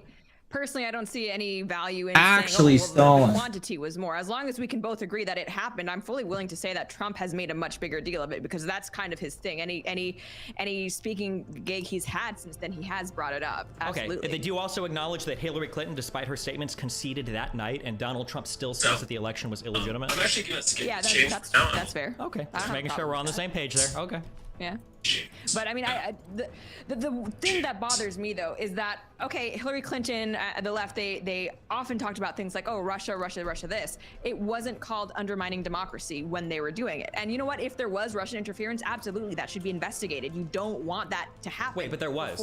It was investigated. There was interference. We already know. Okay, and right? that's not good. So we can say then that from both sides, yeah, the elections are not secure in the United States and something should be done. No. Done The about election's not secure is different than interference. Right? The Democrat claim, the Mueller investigations, weren't whether or not vote totals were flipped. It was whether or not there was an illegal Russian presence in the United States that was trying to influence the U.S. election. So one of the big organizations that was found was the IRA, the Internet Research Agency. That was a Russian-funded Kremlin operation. Or that 10_GOP account, that was a Russian-funded Kremlin operation. Or all of the Instagram accounts that were posting about BLM and them not backing Hillary, those were Russian-funded accounts. All of this was laid out in like painstaking detail in the Mueller indictments. The Mueller investigation was trying to figure out if Trump was coordinating with the Russian government. It was trying to figure that out, but as part of that investigation, this was a lot of the indictments that ended up coming out from that investigation. Also, I don't like that Trump appropriated questioning election integrity and we just give him credit for it because he's orange. Hacking Democracy came out and it was on Netflix all over the place in 2006. And this was all about how the machines had stolen the election against John Kerry for George W. Bush.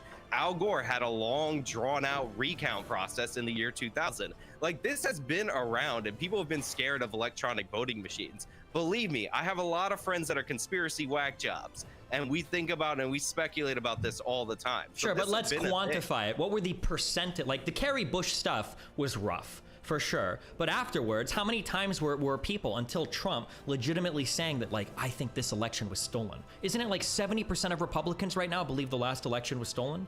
Yeah, I mean, definitely. Not stolen like interference or propaganda, but that actual vote totals or ballots were rigged? That's huge. That didn't happen. I don't even think after Kerry Bush I don't even think that happened. Like, all right, I did get paid to put a pause on this really quick. We have a guest that I want to add. It is the one, the only Miss Blair White. So she is a YouTuber, political commentator, and host of the Blair White Project. Amazing name. The podcast streaming on all platforms. Blair, thanks for joining us. Hey guys, what's up? Hey. We are talking about election interference, and it is fiery. Great, perfect. What are your initial predictions going into this, Blair? I mean, we're getting some results back, but not enough to be making any big statements. So let's hear your big statements. Well, I feel like I have a bit of PTSD from 2020, where everything's looking great, and then in the middle of the night, there's a bunch of mail-ins that change everything. So part of me is expecting that. It's hard to say though. You know, it's looking good, but it's only looking good right now. I don't know. Mm-hmm. Yeah, I'm someone who I'm always hesitant to make solid predictions because honestly, I feel like there have been so many toss-ups. I can say it's looking like very likely the Republicans do well, but I mean, it could just as easily be flipped. And I mean, I had no idea Trump was going to win in 2016, even though I wanted him to. So since then, I'm just, whatever happens, happens. I can tell you what I want to happen, but I honestly don't know outcomes. You're in Los Angeles, right, Blair? No, I moved to Texas, to Austin. Oh my gosh, right. I knew that. So I can't even ask what the mood is. Yes, we did. I can't even ask what the mood is in LA because I'd be very curious, you know, seeing there are celebrities there that are saying they're moving and voting for more right-wing candidates because of all the crime, inflation, all of this. In your circles, the people you know, has there been any sort of significant shift one way or another, or is it basically people are just voting who they always voted for? No, for sure. I would say like 80% of people that I was friends with in LA, and this is liberals and conservatives, moved out of LA in 2020 and 2021. And I would say most of them are kind of now voting accordingly based on their new location. So if someone moved to Nashville, typically the people I know that did that are now voting red, but a lot of people aren't, which I don't really understand because I don't know. If I moved to New York City, I wouldn't try to change the culture of New York City. I would move there for a reason, right? So the people that I know that moved to Texas that are now voting blue, but they were escaping blue policies, I'm kind of like, interesting. But you know, yeah, it is what it is. Okay. So well, really, I mean, can I just a question there? I mean, I've been watching the Young Turks, and they're actually very, very critical of how LA is being managed. And I think their opinion is that, oh well, the establishment Democrats, they are the problem, they are corrupt. So we just need to elect, actual genuine progressives who are actually further left, and then that will solve things. Do you know anyone like that? Do you think that's a common sentiment in LA, or is that just kind of the Young Turks? I mean, that's just the Young Turks. I saw Cenk tweet that they can't even cover midterms right now because there's no power. And that is what you deal with living in California. The power might be out, you might be locked down this day, you might not be locked down that day. It's like every day different when you live in California. Wasn't it like 1 or 2 years ago when like half of like Southern Texas lost power because their fully privatized grid completely and totally and utterly failed? Listen, it's not a power grid measuring contest. All right, I was just checking. I thought that happened, but I didn't live in Texas, so I'm not sure. If they had that problem recently or not. We're just talking about Cenk not being able to make his living on election night because there's no power in his city. Okay. And there's absolutely issues everywhere. I could sit here and list the issues with Texas, but having lived my entire life in California, there's really not any comparison as far as the quality of life, in my opinion. But there's a reason why I moved here, because I typically enjoy it. I do have to ask, what freak weather event is taking place in California that's making the power go off right now? Right, it's like there's a freak weather event, and then there's just... Well, aren't there isn't there historically bad drought conditions? California is literally a desert that a ton of people are continually moving to, that is constantly stressing their ability to deliver power and water consistently. Hasn't it been the history of the past 10, 20, 30 years? Texas is not a desert where people continuously move to. Right. I think the issue is that for Texas, one, the population density is not as remotely as high as it is in California across their cities, I'm pretty sure. And then two, doesn't California lose a lot more water to things like irrigation and crops? I don't know if Texas deals with that. And then number three, the problem with Texas's power grid failing wasn't because they didn't have the ability to deliver power. I thought it was exclusively because the silly fully privatized system that they leaned on didn't really incentivize people to make long-term investments into their power grids that would be resistant towards freak events that the Texas governor said would only happen 1 out of 10 years, which isn't that freakish, but... Sorry, back to election stuff. As a Latinx man from Miami, what do you think of the large Latinx voters going red in that area? It's not surprising to me at all, because the progressives need to be ejected like the cancer they are from the Democratic Party, and treating all brown people coming from south of the border like people that are immediately going to love to shit on cops, they're going to love crime, and they're going to love socialism is just the cringiest shit in the world. So the sooner Democrats figure out how to do that, how to eject them into another party, the better the Democratic Party will be. But thank God the progressives have nowhere near the hold on our party that Trump does on the stranglehold on the Republican Party. So well, I think it's fair to say that the Republican Party is the party of Trump. He had a 98% approval rating. So, comparing MAGA to progressives, it's not really the same, because progressives, they are a minority within the Democratic Party, but Trump is the Republican Party, at least for the foreseeable future. Yeah. Lauren, I just sent you footage of the MSNBC panel where they're showing the early results from Miami-Dade County. Yeah, and I have a pretty funny clip, because the MSNBC guy audibly gasps at the results. I'm told we just got Miami-Dade. This is a big one in Florida. Let's take a look at, So let's put this in some perspective. Miami-Dade County has 2.75 million people. In 2016, this was a Democratic county by 30 points. Hillary Clinton won this county by 30 points. Miami-Dade is 70% Hispanic. It began shifting to the Republicans in 2020. Donald Trump only lost it by 7. And look at this. In the mail-in and early vote, which again tends to be more Democratic friendly, Marco Rubio, the Republican, is outright leading in Miami-Dade County by 7 points over Val Demings, the Democratic challenger. In the gubernatorial race, Interestingly, we don't have numbers from Miami-Dade County. There they are. I'm not. They popped up for a second. Was that it? I flipped up to Broward to try to reset it to see if it came in. Okay, interesting. So were you guys already talking about the, I guess, Hispanics kind of, at least seemingly in places like Texas and Florida, leaning more Republican? Yeah, starting that way. I mean, even Destiny here is agreeing with that. It seems I mean, for years, Republicans have been saying bringing in migrants is a big plot of the Democrats to cause it to be, you know, blue elections every year. Some might even call it a great replacement, but yeah, it seems as though it's not quite working. They can actually, they can be swayed to vote in different ways. Go figure. How wild is that? But it's also turning around on them as the immigrants actually learn to speak English and figure out what the policies are about transing their kids. What a great melting pot the United States of America is. Jesus. It's interesting to watch the Democratic Party's sort of like inability to understand why Cuban Americans, you know, typically lean right. Like I was watching some clip on The View the other day, and they were having this big discussion about why Cuban Americans would dare vote red.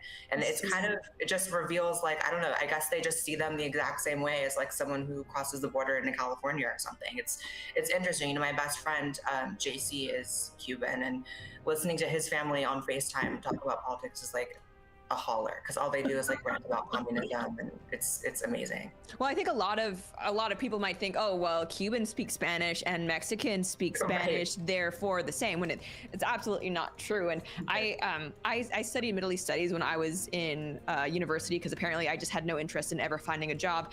But what I've been really paying attention to is what's happening in Dearborn, Michigan, because there's a huge Muslim diaspora over there, and you know, traditionally very solidly Democratic voters, but there's almost like this mini uprising amongst, at least on the local level, Muslims coming out and supporting Republicans, or at the very least protesting some of these left-wing school boards because of the gender ideology that's being presented in schools. Because, you know, I mean, politics aside, ultimately these are groups that have conservative social values. So when you try to make your message all about, you know, things like trans issues and stuff like that, you're not going to resonate with a lot of these voters. It's just like you need to get out of your bubble and realize that leftism worldwide actually does not look like it does in San Francisco.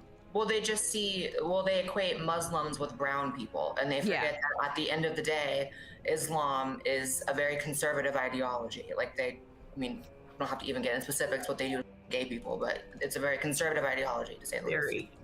Well, then for Cubans Sorry, guys, particularly. I gotta duck out of here before. Bye, Lauren. Good luck. Be careful, bye. Bye, Lauren.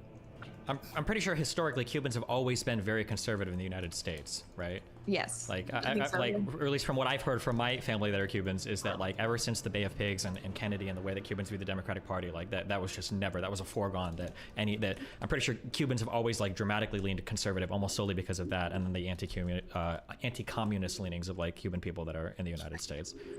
Checks out.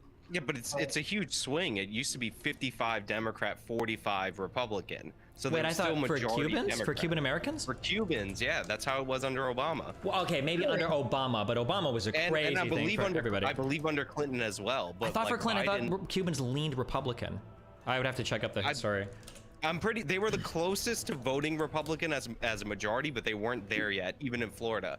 But the reason Latinos are moving, and this is not just Cubans, towards the Republican Party is crime. Like, if you read Lucky, how Joe Biden barely won the presidency, all their internal polling showed that the Black Lives Matter rioting was hurting them the most with Latinos more than any other demographic.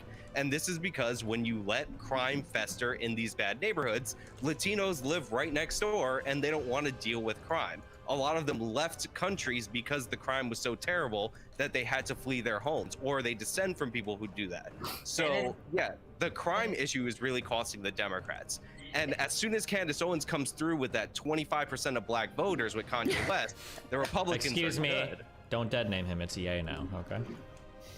The artist formerly known as. It is interesting watching the Democrats kind of catch up very, very late, way too late, to the fact that crime is swaying a lot of voters. You know, it's like we only lived through riots in 2020, and you know, it was just insane. Now they're finally acknowledging that it's an issue, but it's like the day of the election, basically. You have Anna Kasparian like recently doing an article that we need to stop gaslighting people on crime, and it's like maybe they should have turned that ship around a couple years ago. I mean, we even see Hokel now, and I'm going to be totally ripping off your video, Sean, which I did watch and I'm getting this information from. Even she lately has pivoted to saying like, oh yeah, actually this is a problem. Let's try to address it. And I think you're underestimating people's concerns right now if you think that, oh, well, we'll just try to play up, you know, white supremacy, fascism, yada, yada, yada. It's like, yeah, people oppose that, of course, but crime is actually practical. I mean, people worry when they're walking down the street, and it's really hard to convince them that they're safe when they can see it with their own eyes. Right, and you can't unsee certain things. I mean, crime is a huge reason why I left Los Angeles. I mean, there was a point in time where I was living in LA and I could walk to Runyon Canyon or walk down Hollywood Boulevard. Towards the end of my stay in LA, it's like you couldn't pay me money to walk down Hollywood Boulevard without at least 5 people with me. I mean, it was really, really scary. And also, it's interesting watching people talk about how white supremacy is the biggest issue and, you know, whatever. And it's like, if you lived in any of these major blue cities during 2020, you saw who was actually enacting violence, and it sure as fuck wasn't people on the right. And, you know, you can point to January 6th and shit, but it's like, okay, that's one day, whereas we have like months of rioting all of 2020. And I think people remember that. I certainly will never forget it. Was there crime on Hollywood Boulevard, really? Aren't there, I mean, I lived in LA for 3 years. Like, there were places where there were scary homeless people, but aren't there generally, like, there are shady and shitty parts of, like, LA and the cities around LA. But I don't know where you lived in LA, but if you think that Hollywood Boulevard is even remotely safe or not crime-ridden, it's probably one of the worst areas. In fact, there are parts of downtown LA that I would rather be in than Hollywood Boulevard. 3 of my friends that are all trans women, you can look it up, were had the shit beat out of them on Hollywood Boulevard. Like, it's a thing. Not a Anna Kasparian was attacked in her own home, and you know she's not anywhere near where minorities live. It's true.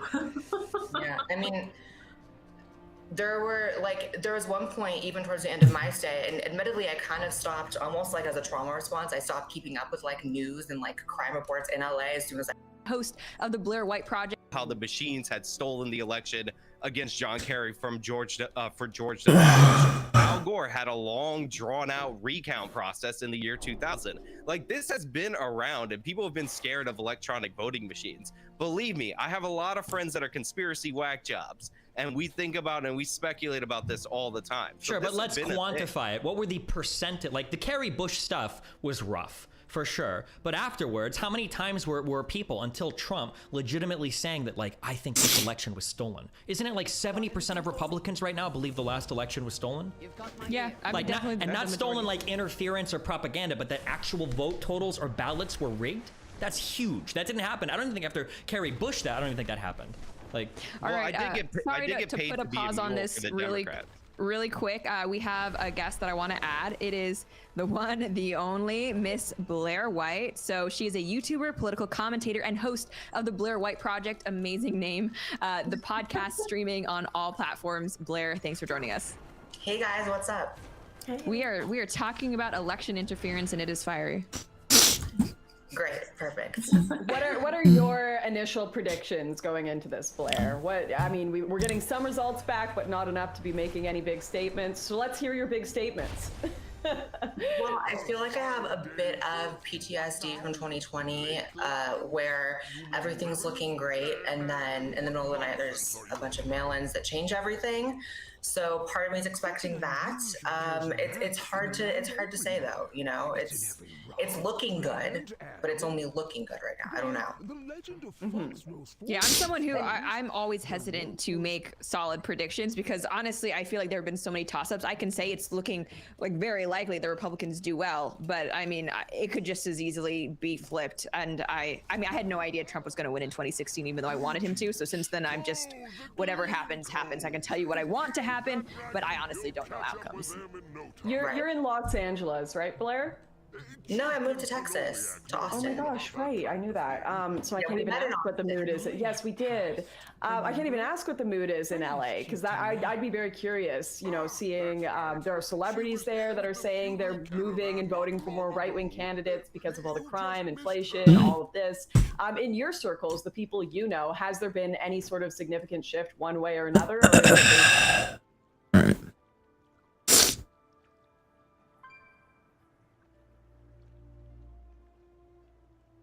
Yo, what is going on, guys? It is Non-Reality, and in today's video I'm actually bringing you a Dragonflight video for WoW on how to gear and what the steps are to gear. This is gonna be a really quick video, probably 3 to 5 minutes, if that. I'm just basically gonna run you down like a list, and you can see it on screen of what things you're gonna want to do, and maybe like the order, but it's kind of up to you if you want to craft earlier on. So first up, we have the story gear. Obviously this is like just whatever you're gonna get from the story. And I kind of put story gear and normal dungeons in like the same category, as like they're not gonna reward you obviously great gear, but if you do them while you do the story, you'll be at a better point than just doing the story if you do some dungeons while you're at it. And they'll also reward you with a bunch of XP, so you might as well do it. And then next up, you can do heroics. Now heroics, I would say, is at the same point where you want to start doing crafting, because if we look at crafting here, it's not showing up for some reason. Let me hide this. There we go. That was weird.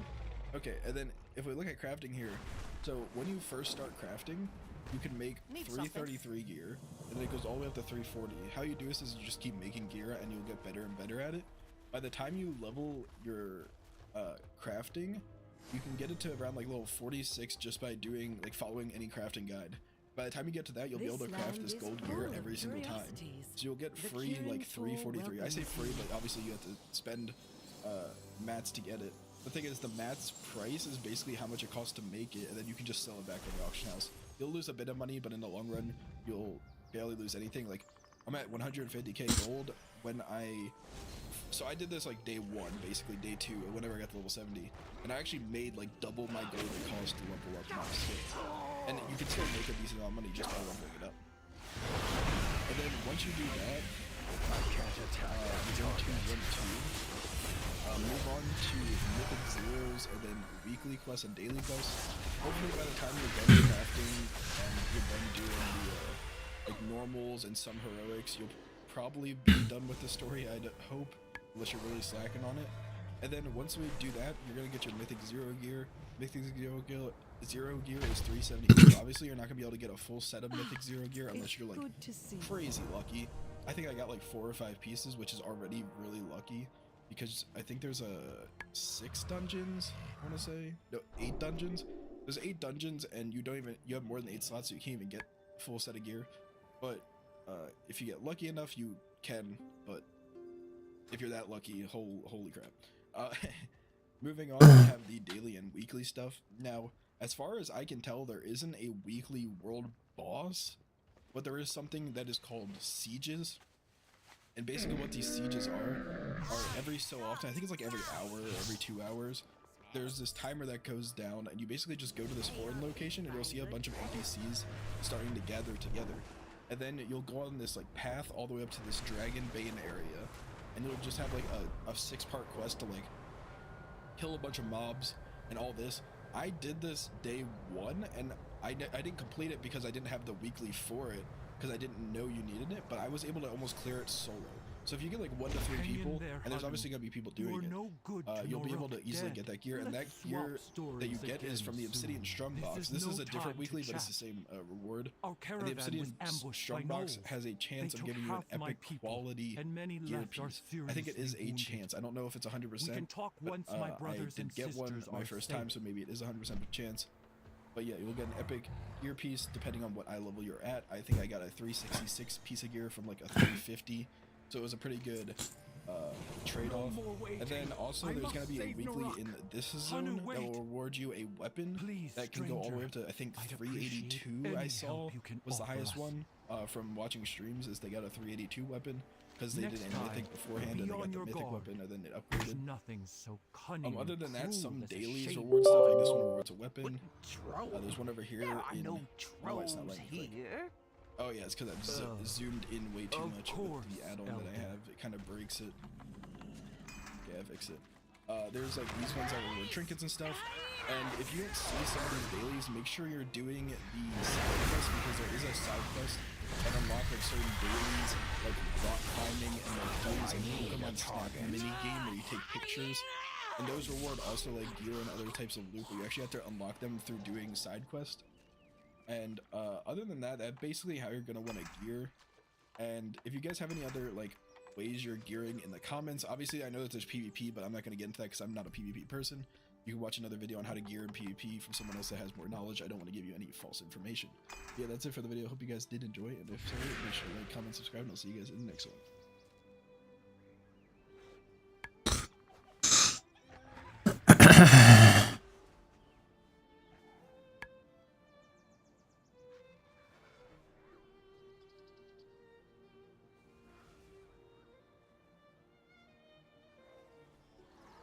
Looks like you could all use some resources. Hi guys, Togo here with a new video, and this video will be a Dragonflight PvP gearing explained video. It will be good. I want to thank and shout out to the one guy that made a Reddit post. So you see on Reddit, so World of PvP, that they made a short infograph, I would say, about the gearing system. I want to give you a bit of explanation and how good it actually is in practice, because if you think Shadowlands was an upgrade from Legion to Paydays, this is the final form. This is actually what is going to make PvP super good for the casuals, for the hardcore, for everyone that wants to push rating, and also for everyone wanting to have fun in BGs or just World PvP in general. I'm going to explain it real quick. So, you have the crafted gear. The crafted gear is something that you can wear it on yourself without limitations. It exists also in Wrath of the Lich King. I think in Cataclysm you had that too, in Mist of Pandaria you had too. You have had always some way to make a crafted gear set to start with PvP. But the good thing is, the crafted gear set is only 13 eye level less than the honor gear, which is something that is going to be helpful for any alts that if you're leveling an alt, you have extra money to spare, or you're making your own professions, you can make your own sets, and it will be good and fast to actually gear up and be competitive in that game mode, like let's say randomly used in arenas or wherever you are actually doing content. So basically you can craft it by different professions, low craft costs, and good for starting PvP, and that's actually great. And then you have the next level, which is the World PvP set that I also discussed about in a few videos. That is actually a set that you can obtain while you are, let's say, doing world quests or dailies, whatever, but you can also do some PvP world quests, which actually gives incentive to be out in the world and do world PvP, which is massive. I like world PvP. I'm always has been a World PvP fan. I played Warhammer Online, I played Dark Age of Camelot, so I do like World PvP. I do like some bad encounters and then some great encounters. I like that aspect. That's also why I love Vanilla, Classic Vanilla, and love a bit less TBC because of those flying mounts coming into the game. But anyway, those bloody tokens can be obtained via world kit or world quest which are doing for PvP in the open world. Basically you will have world modes and you can farm those tokens and make a set for yourself. That set will be 4 or 8, which is a great way to even upgrade that crafted set to be competitive in PvP. Especially you have the honor set, which is basically 3 eye level more. Really doesn't really matter. I think it could also be that the stats are different, so you could build a different build for your class that is maybe more interesting for you if you are going for a more offensive build, or more of a versatility build where you're going for defensive properties. But I think it's a very great way to actually get that PvP going on while you're waiting for random BGs, right? Or for arenas. Next level is the honor set. So the honor set can be obtained via battlegrounds, arenas, or PvP. Whatever, just the honor that you have to gain is through PvP, and you can basically buy using honor. And the good thing is, there is the same baseline cost as the honor sets for Shadowlands, but you do not have the upgrade, so it means you buy it one time and you can just forget. You can upgrade, I think, for PvE, so you can upgrade those sets to get the PvE eye level higher for example, raids, mythic, whatever. But in PvP, the set is 411, so you have 411 island. You had two form. This is made in. Hi guys, Tugger here with a new video, and this video will be a Dragonflight PvP gearing explained video. It will be short and sweet. I want to thank and shout out to the one guy that made a Reddit post. So you see on Reddit, so World of PvP, that they made a short infograph, I would say, about the gearing system. I want to give you a bit of explanation and how good it actually is in practice, because if you think Shadowlands was an upgrade to, from the Legion DFA days, this is the final form. This is actually what is going to make PvP super good for the casuals, for the hardcores, for everyone that wants to push rating, and also for everyone wanting to have fun in BG or just World PvP in general. I'm going to explain it real quick. So, you have the crafted gear. The crafted gear is something that you can wear it on yourself without limitations. It exists also in Wrath of the Lich King. I think Cataclysm you had that too, Mist of Pandaria you had too. You have had always some way to make a crafted gear set to start with PvP. But the good thing is the crafted gear set is only 13 eye level less than the honor gear, which is something that is going to be helpful for any alts, that if you're leveling an alt you have extra money to spare, or you're making your own profession, set, and it will be good and fast to actually gear up and to be competitive in that game mode, like let's say in random BGs, in arenas, or wherever you are actually doing content. So basically you can craft it by different professions, low craft cost, and good for starting PvP, and that's actually great. And then you have the next level, which is the World PvP set that I also discussed about in a few videos. That is actually a set that you can obtain while you are, let's say, doing world quests or dailies, whatever, but you can also do some PvP world quests, which actually gives incentive to be out in the world and do world PvP, which is massive. I like world PvP. I'm always has been a world PvP fan. I played Warhammer Online. I played Dark Age of Camelot, so I do like world PvP. I do like some bad encounters and then some great encounters. I like that aspect. That's also why I love vanilla, like classic vanilla, and love a bit less PvC because of those flying mounts coming into the game. Anyways, those bloody tokens can be obtained via world quests that you are doing for PvP in the open world. So basically you will have war mode and you can farm those tokens and make a set for yourself. That set will be 4 or 8, which is a great way to even upgrade that crafted set to be competitive in PvP, especially you have the honor set, which is basically 3 islands. Really doesn't really matter. I think it could also be that the stats are different. You can build a different build for your class that is maybe more interesting for you. So if you are going for a more offensive build, or more of a versatility build, or you're going for defensive properties. And I think it's a very great way to actually get PvP going on while you're waiting for random PvP, right? Or for arena. Next level is the honor set. So the honor set can be obtained via battlegrounds, arenas, world PvP, whatever. Just the honor that you have to gain is through PvP, and you can basically buy those sets by using honor. And the good thing is, it is the same baseline cost as the honor sets for Shadowlands, but you do not have upgrades. So it means you buy it one time and you can just forget. You can upgrade, I think, for PvE, so you can upgrade those sets to get the PvE eye level higher for example, raids, mythic, whatever. But in PvP, the set is 411, so you have 411 eye level, and that's it. And I think that's fantastic because a lot of people were afraid to do the grind again with Shadowlands. Actually, in Shadowlands, that was a big complaint for people that are actually like alting. They had to grind a lot of BGs, a lot of arenas to be competitive. Now this is just gone. Now you buy the honor set and you're good to go. You can do arenas and be competitive with other people. And then we have the Trophy of Strive set. The Trophy of Strive set is the upgraded PvP, world PvP build.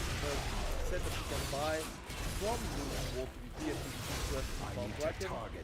And this is actually a very good set, because then whenever you are waiting for your BGs, your arena mates or whatever, you can go open, you can go play in open world, not waste your time, I would say, and farm those sets. That is a good complement with the Conquest and the Crafted set I'm going to discuss in a few minutes. Basically, it is an upgrade of 10 eye levels. 10 eye levels is not big. It is a difference, but it is not going to make you lose a game because you had like 10 eye level less. And that's something great, because you see the difference between Honor and Conquest is only 13 eye level. 13 eye level is substantial, but it is not like making you lose games. Like for example, in Dragonflight, in Shadowlands, whenever you were playing versus a duelist geared guy and you are like only Conquest geared, like without upgrades, it was like a 30 eye level disparity, which makes the bids more difficult to overcome, because sometimes they have like I remember in the early days you have 5k more health, 10k more health, 20k more health, etc, etc, and at one point you had like 80k health and someone had 110k health. So the disparity is very big. Now the disparity is very little, so there is no real excuse for not grinding Conquest gear while you have Honor gear. So I'm really happy with that. But with the Trophy of Strife, you have another upgrade. I would say that you can go for it. If you have Honor gear but you don't have enough Conquest gear, and you are limited with the amount of Conquest you can gain every week, you can just go into World PvP and grind that set as well. So you have a bit of an upgrade, and you have something to do as well outside of doing arenas and random BGs and rated battlegrounds and so on. And then there is something that is very special. I like it because I feel like variety into gearing. You have the crafted set, which is equal to the Conquest set, and you can only have 2 slots per armor type, which is fun. So you can actually, I don't know if you can choose those the slot, but I'm really happy with that. But with the Trophy of Strife, you have another upgrade. I would say that you can go for it.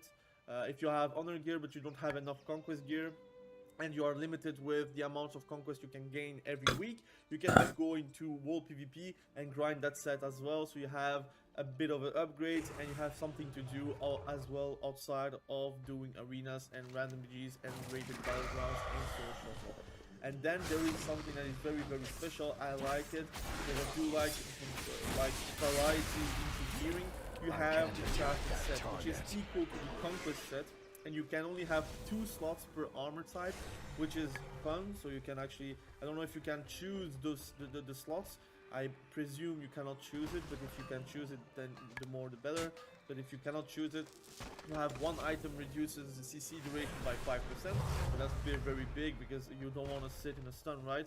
And the other has a special proc. Now the special proc, I think it depends about the armor type, and if it's agility, strength, or intelligent, or whatever, you have or intellect, you have a lot of variety, I think, in that special proc. And then you have the Conquest gear that is obtained only via Great Bolt, or via the Conquest points that you're going to gain to actually buy those pieces and target those pieces that you would like to have.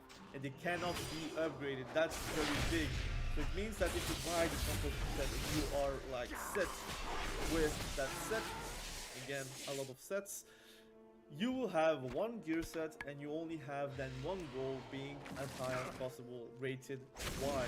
There is no real way to overpower people. Of course, people will still complain about 13 eye level, which is probably only 5% stronger than you. I would say even 4% or 3%. I didn't like count stats, but it is very little. It will not make you lose games. It will not make you win games. I think comps and how you play and the classes that you're going to play are much more important than the gearing itself. And with this system, you really don't have an excuse. If you have your Honor set, you can go and farm your World PvP set, which is fun. I think I really like World PvP. A lot of people don't, but if you have like already capped your Conquest and you already have your Profession 2 slot items to actually upgrade your eye level, I think the next best thing to do is to have the Honor set and to grind for the Trophy of Strife. And I think it's a great way to stay interactive and stay actually like active and not being like AFK in Oribos like in Shadowlands. So I really like that system. Now I want to talk real quick about what it means for PvP, because it's already a long video. I wanted to discuss a bit in depth about the gearing system. The crafted gear, the first gear, is something that you will go for whenever you're going for alt. Because I don't think you will prioritize crafting. I think people will prioritize honor gear and maybe the bloody tokens, because it's like it's basically tied with Trophy of Strife. You're trying to gear up and to have the best gear possible. I think the crafted gear will be helpful for people that are actually alting. Like me, for example, I have like 6 mains going on. I've made a video about who I'm going to main. But I'm going to play a lot of characters. I think my first character I will focus on honor, Trophy of Strife, doing my conquest caps, crafted gear, etc. And then whenever I have spare time, I will level my alt, get my crafted gear so I can go directly into PvP without any hustle, and go farm that honor gear again, which is not really big, because the honor, like base honor from items is the same as Shadowlands, and you can basically do like a half day of grind and get that gear, and then whenever you get like a special good brawl to perform, you can do that brawl and get a lot of actual honor from that activity. But my plan is to have the crafted gear only for the alts. Bloody token I will probably go for my mains, because again you will have a lot of time to spare between random between arenas, and then you have your more PvP activities. I think you're not going to do that with your 6 characters, because then it will take a lot of time. But I think if you have a main and you only focus on one main, outside of random degrees and arenas, you have nothing else to do. You will have to wait for queues, or in LFG, or you're doing for solo shuffle, so basically you're queuing, it will take 4 minutes, 5 minutes to find a match. You are going to do something while you are at it, or you're working, or you're doing something else. But basically you're waiting. Instead of waiting, I would then just go for wall PvP, try to get as many tokens as I can, to actually get that Trophy of Strife like set, which is looking very juicy, like a 10 extra eye level of honor, which is like basically nothing, right? But every little thing helps to actually push weight. I don't think 13 eye levels will make you lose, but I think it will make you a bit easier to perform. It's not going to make you win either, but I mean, every little thing helps. If you are 3 levels, I am as strong as you, I have better eye level as you, our classes are better, and our comps are like the same. I think basically gearing will make you win. Of course, there is also randomness. You can have doesn't get a crit, and pretty much the game is probably over by then. But I think the gearing system is a much better gearing system than, let's say, Legion, BFA, or even now Shadowlands. I think now you can compare it with Warlords of Draenor. I think it's one of the best expansions gearing-wise for anyone, because you can out very easily. I think the bonus from Warlords of Draenor was everything but PvP, but PvP-wise was already fun. I think even the Paladins were not really as I would say wheelchairy. Like, I think in PvP itself, Warlords of Draenor was fun. I think it was very pruned, and the gearing system was very quick. That was also very fun. But anyway, let me know what you think in the comments below. Did this help actually understand? Did I help you understand the gearing system? Did I help you to actually like have ideas on what to do? Personally, I'm going to, like I said, with my Warlock of my Decade of Course, I'm going to level first. I'm going for sure to level my professions, because I think the profession system is very fun. I'm not really a crafter, like etc., but I think it's an incentive to do that, and I think it would be fun to do that with 1 or 2 characters. I don't know if I'm going to do that with every character, depending on the prices of the craft ability or gear. I don't know if you will have to have the profession where the Viking if it does,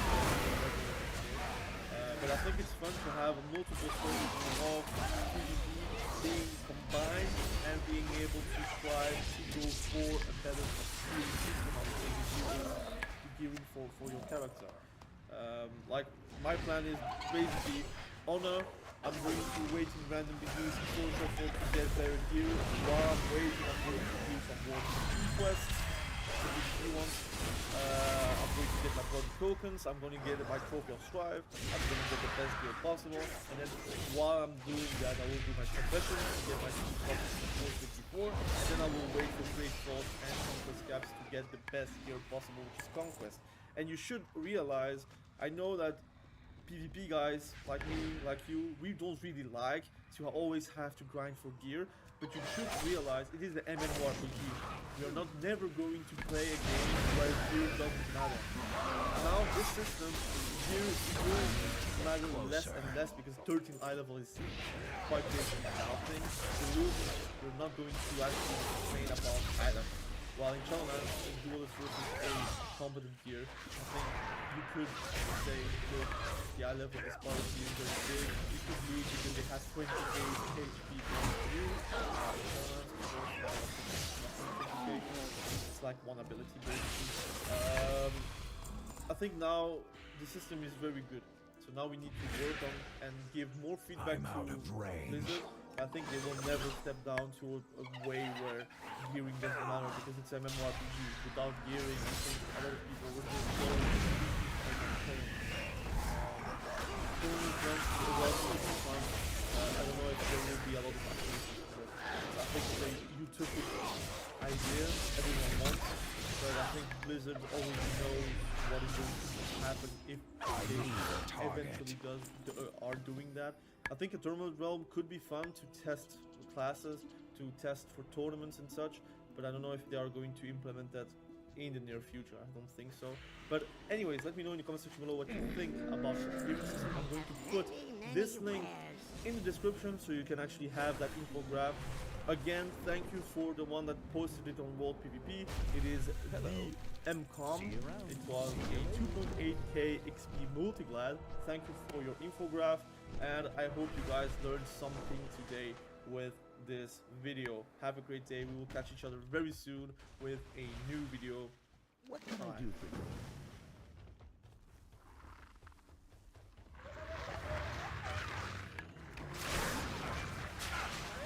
Good morning, good afternoon, and good evening, everybody. Thank you for tuning into the video. This one will be going on Dragonflight's Melee DPS PvP tier list. We're going to be talking about all of the Melee DPS specializations and power ranking them at this current moment in the Dragonflight beta. We are just a few weeks away from the launch, so these types of videos are a good way for you to get some sort of idea of how the specialization you may be interested in playing is doing and how to interact with other specializations. I have over hundreds of games played the Dragonflight beta. It's probably hundreds of hours logged with watching pro players playing these specializations to try and give you the best idea of where they are at. You know that this is based on the Dragonflight beta, not the pre-patch at all. We're not talking about pre-patch. We're talking about expansion when all the Shadowlands covenants are away, gone, and dispensed with, and also know that changes are potentially ongoing. So if you want to stay up to date with how the classes are ranking, how they're feeling, how fun are they, to make sure you experience yourself, do hit the subscribe button, as I am going to be a reason for that reason. So let's get started with the tier list here. The first specialization is Arms Warrior. This spec was kind of the kingpin of Shadowlands for a large majority of it, but it has honestly fallen from grace here moving into Dragonflight. Despite getting access to Team Victory, despite getting access to Double Time, Storm Bolt, Short Heroics, Down, you can get all of these things simultaneously. It's only really got one thing going for it, which is a Skull Spear burst damage build. But in the current meta with the 40% stamina buff, it's really struggling. Any spec that's only focused on burst damage is going to have a hard time executing on kill windows within that given avenue. So its damage is in an all right position, but honestly, even with the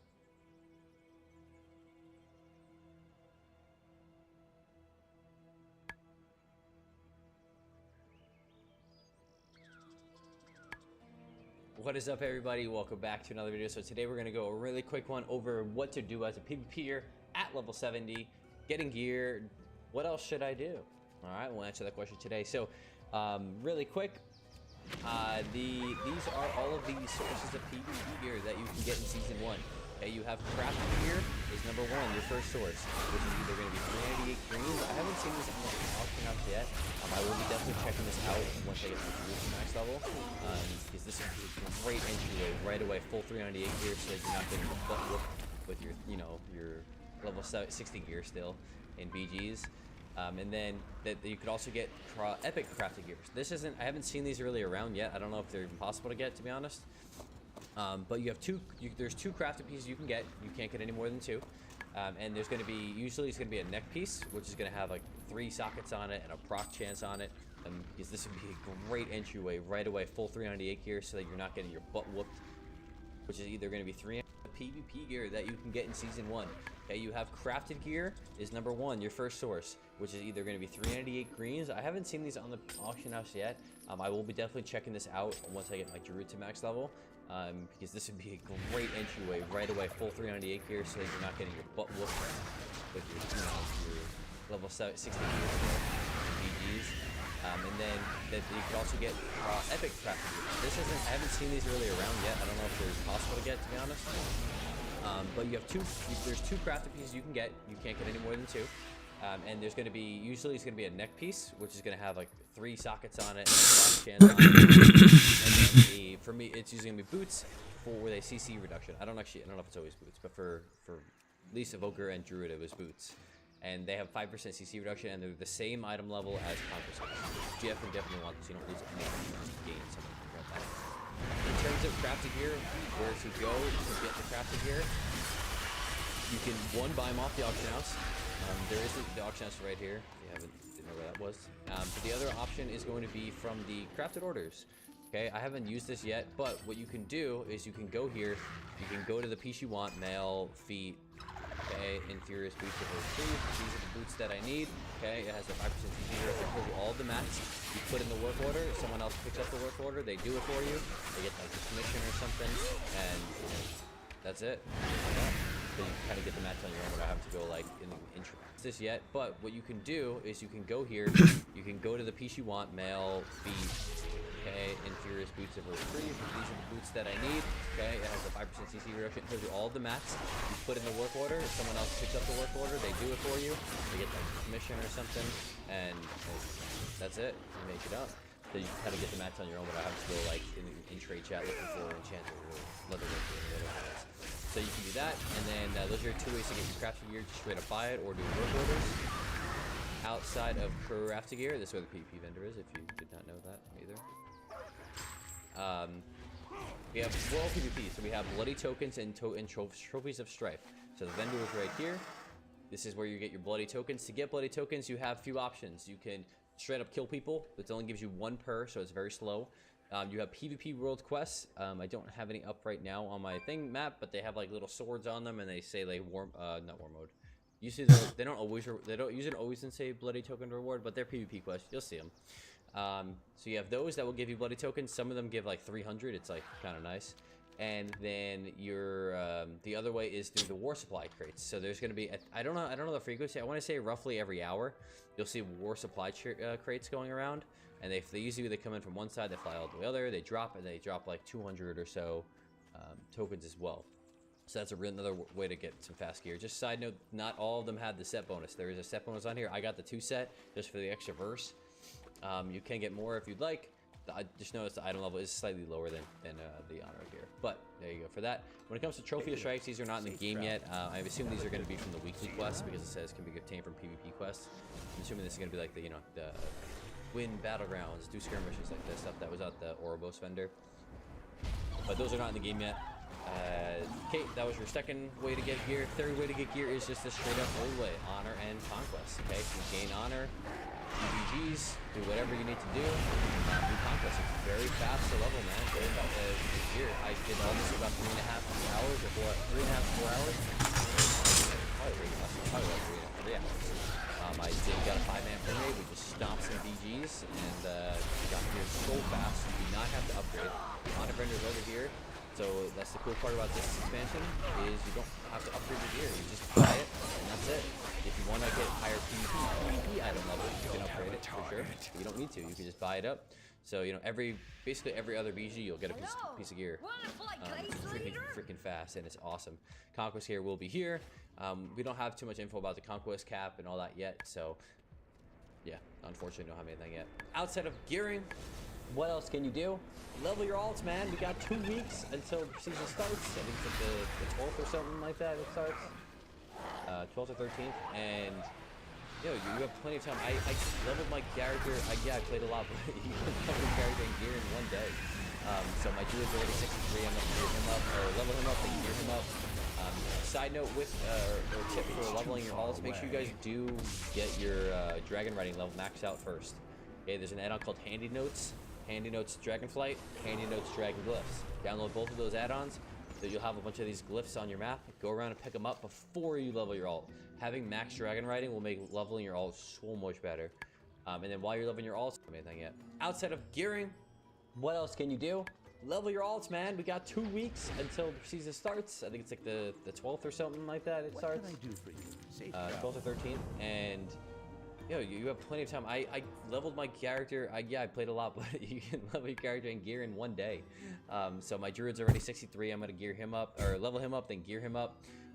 Side note with or tip for leveling your alts, make sure you guys do get your dragon riding level maxed out first. Okay, there's an add-on called Handy Notes. Handy Notes Dragonflight, Handy Notes Dragon Glyphs. Download both of those add-ons, so you'll have a bunch of these glyphs on your map. Go around and pick them up before you level your alt. Having max dragon riding will make leveling your alt so much better. And then while you're leveling your alts,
you do have Threads of Fate, so you can kind of go wherever you want, and then do the PvP quests as you're leveling. Okay, so if you ever see any PvP quests, I just saw one up.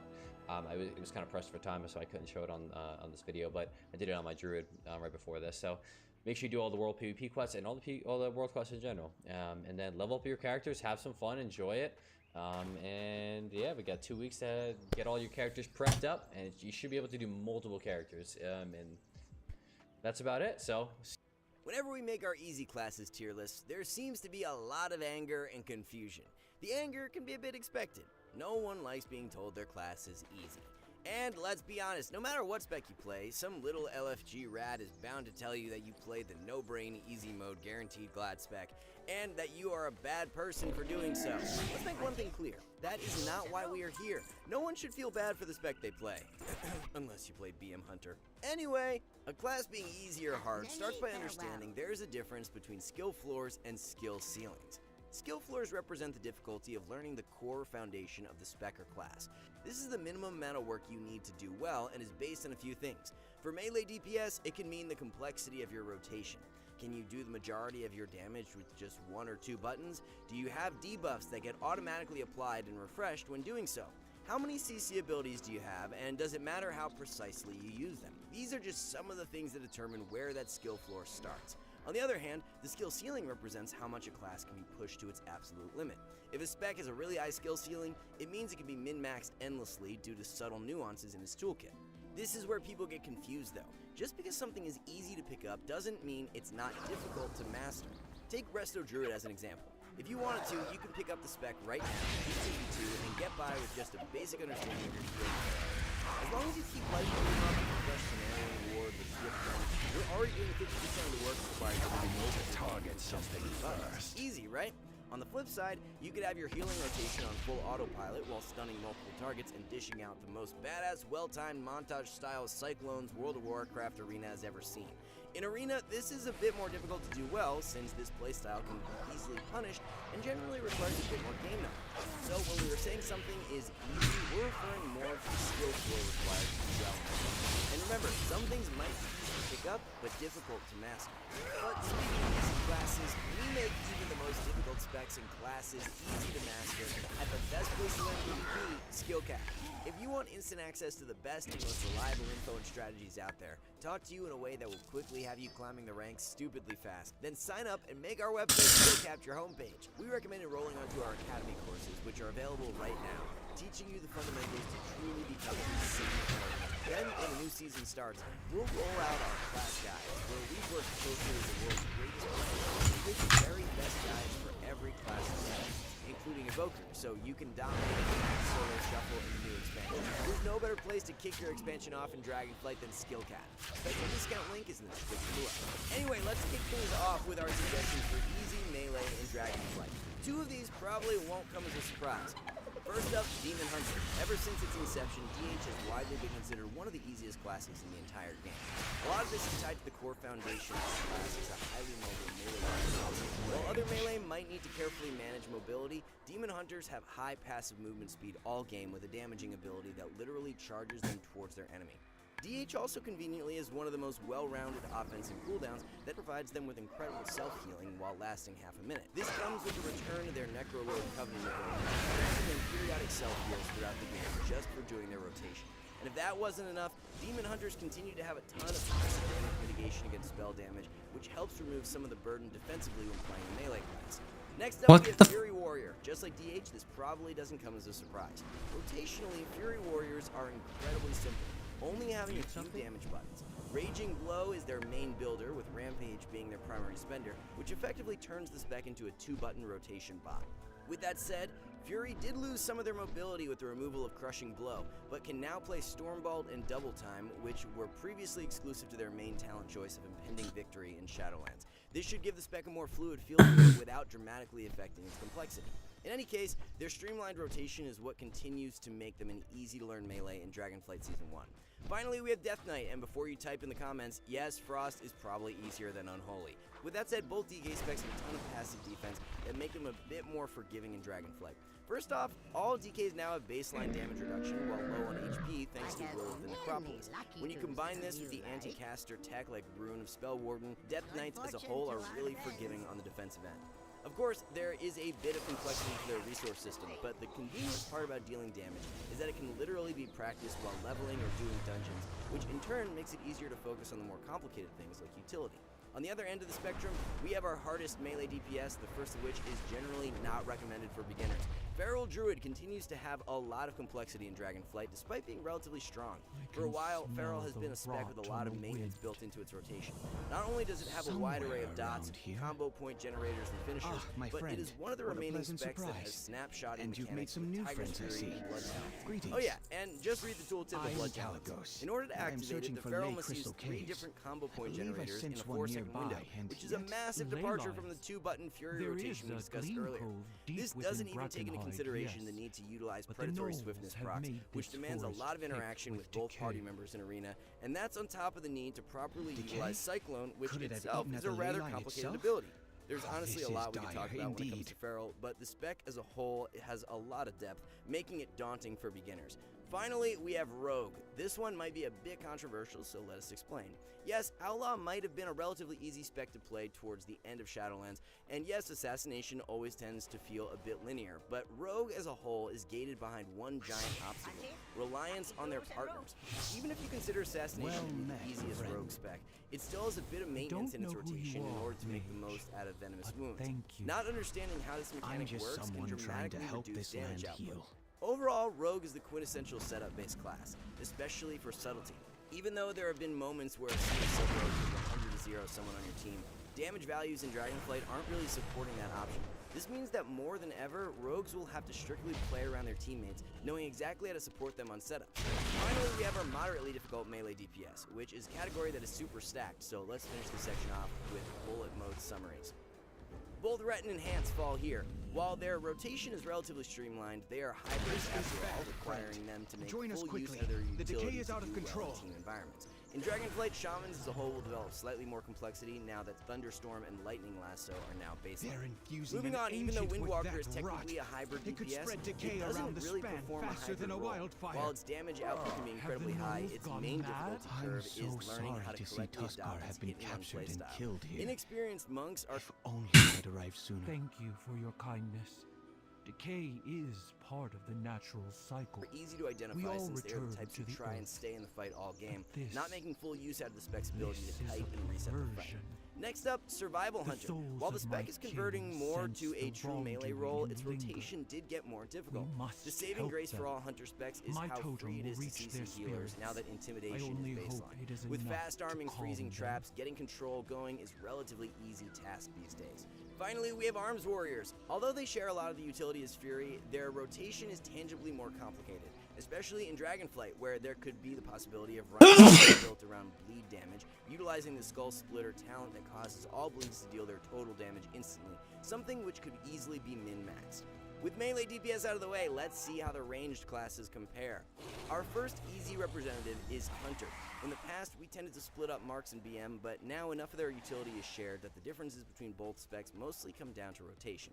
One of the things people tend to point to when it comes to Hunter is their role as a setup-based class. But with Intimidation and Scatter both being baseline, the ability to set up CC has never been easier for the class as a whole, especially with Freezing Trap arming instantly.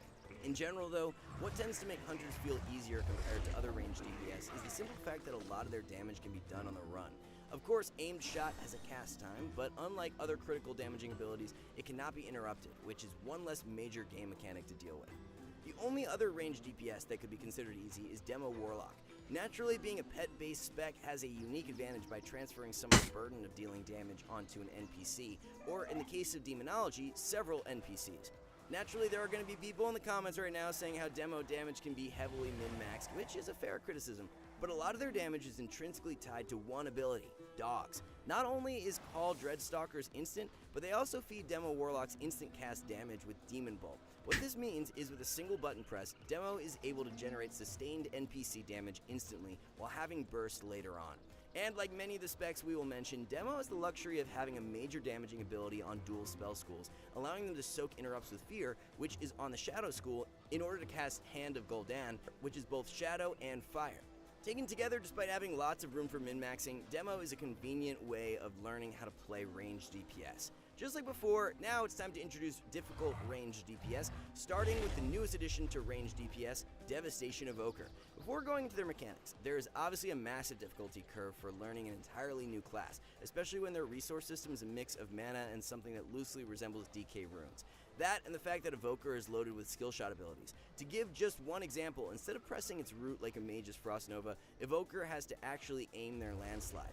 The other thing that makes Evoker feel a bit janky is its limited range, with many of its damage abilities having a baseline 25 yards. In arena games where you need to quickly line of sight to avoid enemy damage, the requirement to always be pushed in can be really difficult for caster DPS, which gives Evoker a distinct difficulty in PvP. Finally, rounding out our hard range DPS, we have Shadow Priest. Now, you might be wondering, out of all the hybrid DPS, that Shadow could be considered the most difficult. While it is true that mechanics like Damnation and Misery have made it a bit easier for Shadow Priest to get out damage, the spec as a whole still requires a lot of hard casting. But Dragonflight has also reintroduced Mind Spike, which is on the Shadowfrost school, and gives SP another way to manage interrupts. So why do we think it is still hard? Well, as a hybrid, damage is only half of its toolkit, and the remaining utility options are a bit more complex for Shadow compared to other casters. One key example of this is Mass Dispel. This spell alone is a massive learning curve, since there is often a very small window to use it effectively against better teams. Leap of Faith is another relatively difficult spell to use properly in Arena, since using it well requires tracking multiple different pieces of information. In any case, out of all the hybrid DPS in WoW, Shadow Priest often feels like it is required to play the support role more than anyone else, which is why it can difficult to pick up for newer players in Arena. And to wrap up range DPS, let's quickly cover everything in the middle of both extremes and move on to moderate difficulty. First, we have both Affliction and Industrial Warlock. While there have been some quality of life improvements to both of these specs, like Soul Swap and Soul Burn making their return to the game, the Warlock class as a whole still requires a lot of hard casting. One possible way to navigate this problem is the new Precognition talent, which rewards players for juking interrupts. This new PvP talent will scale off the skill of the player, so it might be less beneficial to inexperienced casters. Next, we have Balanced Druid and Elemental Shaman. We've grouped these two specs together because they fill similar hybrid roles. Being a hybrid caster means having to deal with multiple forms of disruption and micro CCs while getting trained, while also being able to support with appropriate utility. Ellie Shamans and Dragonflight will have an expanded toolkit and will now have to manage multiple shields on themselves and their partners. With that said, both Ellie and Boomkin are more damage focused than anything else, and luckily a lot of their damage kit revolves around instant casts, avoiding the burden of being a true wizard. Finally, we have the entire mage class rounding out the moderate difficulty tier. In Shadowlands, there was a clear division between Fire and the other two specs in terms of playstyle. This was due mostly to the strength of Dragon's Breath, which now has a 45-second cooldown, more than double what it used to be, and is now available to every mage spec. The consequence of this could be shifting mage back in the direction of a true wizard, where instead of needing precise 3-2-1 CC setups, the class as a whole tries to simply blast damage all game, which in many ways reduces its complexity. Of course, there still will be a lot of skill expression for mage as a whole, but if the class becomes a true wizard, then their playstyle might be a bit more approachable for newer players. With all of our DPS covered, let's wrap things up with healers, starting with the easiest. Kicking things off, we have Holy Paladin. In the past, one of the things that made a healer difficult was hard cast. But these days, nearly every healer has an abundance of instant cast options to circumvent the capacity, and Holy Paladin is a prime example. Rotationally, Holy Paladin hasn't changed much from Shadowlands, relying heavily on staggering instant cast builders like Holy Shock with their instant cast Spender, Word of Glory. Of course, there is often hard casting sprinkled in, but the majority of its rotation is still instant. Not only that, but Holy Paladins received some new tech in Dragonflight, picking up Aura of Reckoning. This, along with Awakening, means that Holy now has 2 ways to proc their biggest healing cooldown, which means minimizing errors and further durability. If that wasn't enough, Lay on Hands is now usable in Arena, giving Holy Paladin more defensive CD as an insurance policy for falling behind. Next up, both Disc and Holy fit the 2nd and 3rd slot for easiest healer. We anticipate that Disc will be more meta relevant, so let's discuss it first. Without a doubt, there is one spell that has really helped redefine Disc in recent years, Radiance. This spell alone offers an instant recovery tool once things go south, playing a almost identical role as Holy Priest or Mending. As a beginner, you don't have to carefully min-max your own healing nearly as much with a spell designed to quickly top someone's HP. In Dragonflight, both healing and priest specs have now picked up Void Shift, which for Discipline gives them one more massively strong cooldown to rotate. Of course, there is a skill curve for offensive play for both these specs, but as far as the healing side is concerned, Dragonflight is an opportunity to pick up. With the easy healers sorted, let's move on to what might be the hardest healers in Season 1. First up, we have Resto Shaman. There is one key point of separation between Shaman and other healers, and that is their cooldown is just much weaker. Earthen Wall, Healing Tide, Ascendance, and Spirit Link might seem collectively strong, but individually, they don't really compare to picking up Aura of Reckoning. This, along with Awakening, means that Holy now has 2 ways to proc their biggest healing cooldown, which means minimizing errors with one of their key abilities. And if that wasn't enough, Lay on Hands is now usable in Arena, giving Holy Paladins one more defensive CD as an insurance policy for falling behind. Next up, both Disc and Holy fit the second and third slot for easiest healer. We anticipate that Disc will be more meta relevant, so let's discuss it first. Without a doubt, there is one spell that has really helped redefine Disc in recent years, Radiance. This spell alone offers an instant recovery tool once things go south, playing an almost identical role as Holy Priest Serenity. As a beginner, you don't have to carefully min-max atonement healing nearly as much with a spell designed to quickly top someone's HP. In Dragonflight, both healing priest specs have now picked up Lord Shift, which for discipline gives them one more massively strong cooldown to rotate. Of course, there is a skill curve for offensive play for both priest specs, but as far as the healing side is concerned, Dragonflight is a good opportunity to pick up priest as a healer. With the easy healers sorted, let's move on to what might be the hardest healers in Season 1. First up, we have Resto Shaman. There is one key point of separation between Shaman and other healers, and it's the fact that their cooldowns are just much weaker. Earthen Wall, Healing Tide, Ascendance, and Spirit Link might seem collectively strong, but individually, they don't really compare to something like Dome from a Disc Priest. This, combined with their relatively weak healing output, forces Resto Shamans to play more around their offensive toolkit and disruption rather than relying on healing alone. In Dragonflight, they will gain access to both Thunderstorm and Lightning Lasso, which of course are helpful tools, but mean Resto Shamans will have more binds than ever before. So since Resto Shamans are so reliant on their offensive play more than anything else, and because their cooldowns are overall weaker, they earn the spot as a more difficult healer to pick up. Joining Resto will be Preservation Evokers. As we mentioned with their DPS spec, one of the inherent difficulties of learning this class will simply be limited range, with most of its healing toolkit having a maximum of 30 yards. Let's do this, friend. This, along with the fact that it has skill shot abilities, means that the mechanics of healing as an evoker are unlike any other spec in WoW. Another particular challenge when playing evoker. This thing has a temper. Hold on. There. Now, first take down those shamans holding a barrier around the Ancient.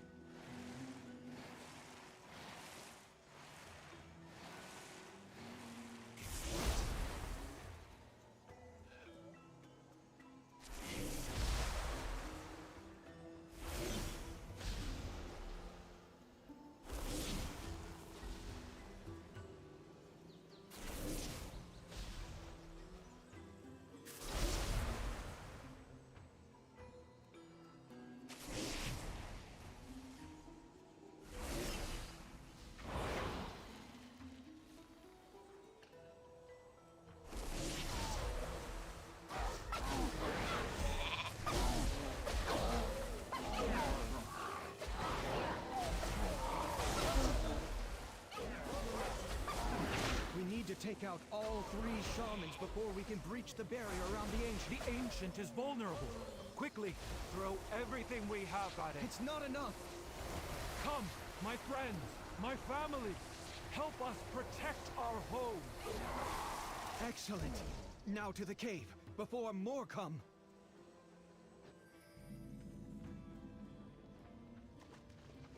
Thank you, my friends. Rest now. Karkut awaits. Keep safe.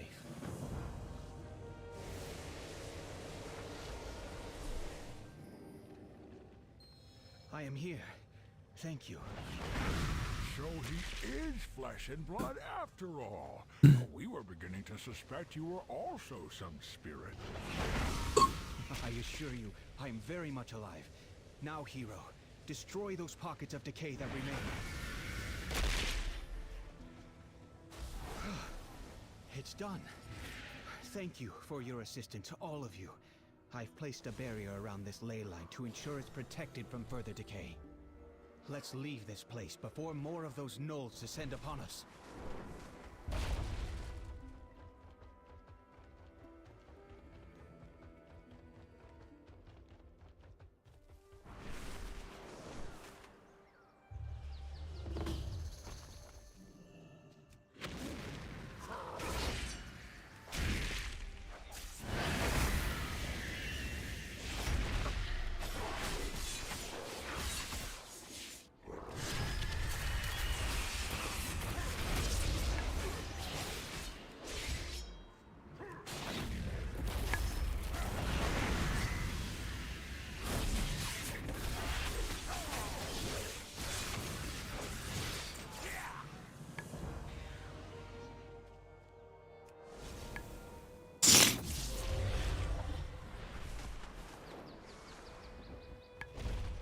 There's magic in everything.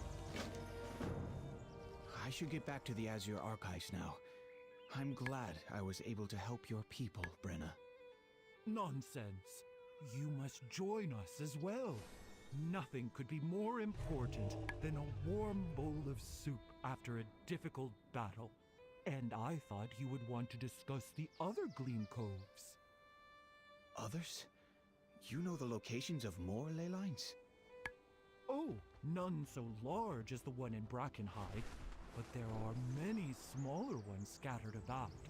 I have some maps I can show you once we reach Iskara. Norak! I'm sorry for the delay. I'll join... Oh, yes, and I learned much. You see, the decay knows. There's no need for concern. Everything is calm up at the tower. I have it perfect. Thank you for taking this time, Brenna. It is an honor. Let's have a look at these maps. Yes. It's been a while. Please, let me know the moment you need... Nonsense. Look how thin you are. Some eel gut soup will get some much-needed blubber on those bones. What?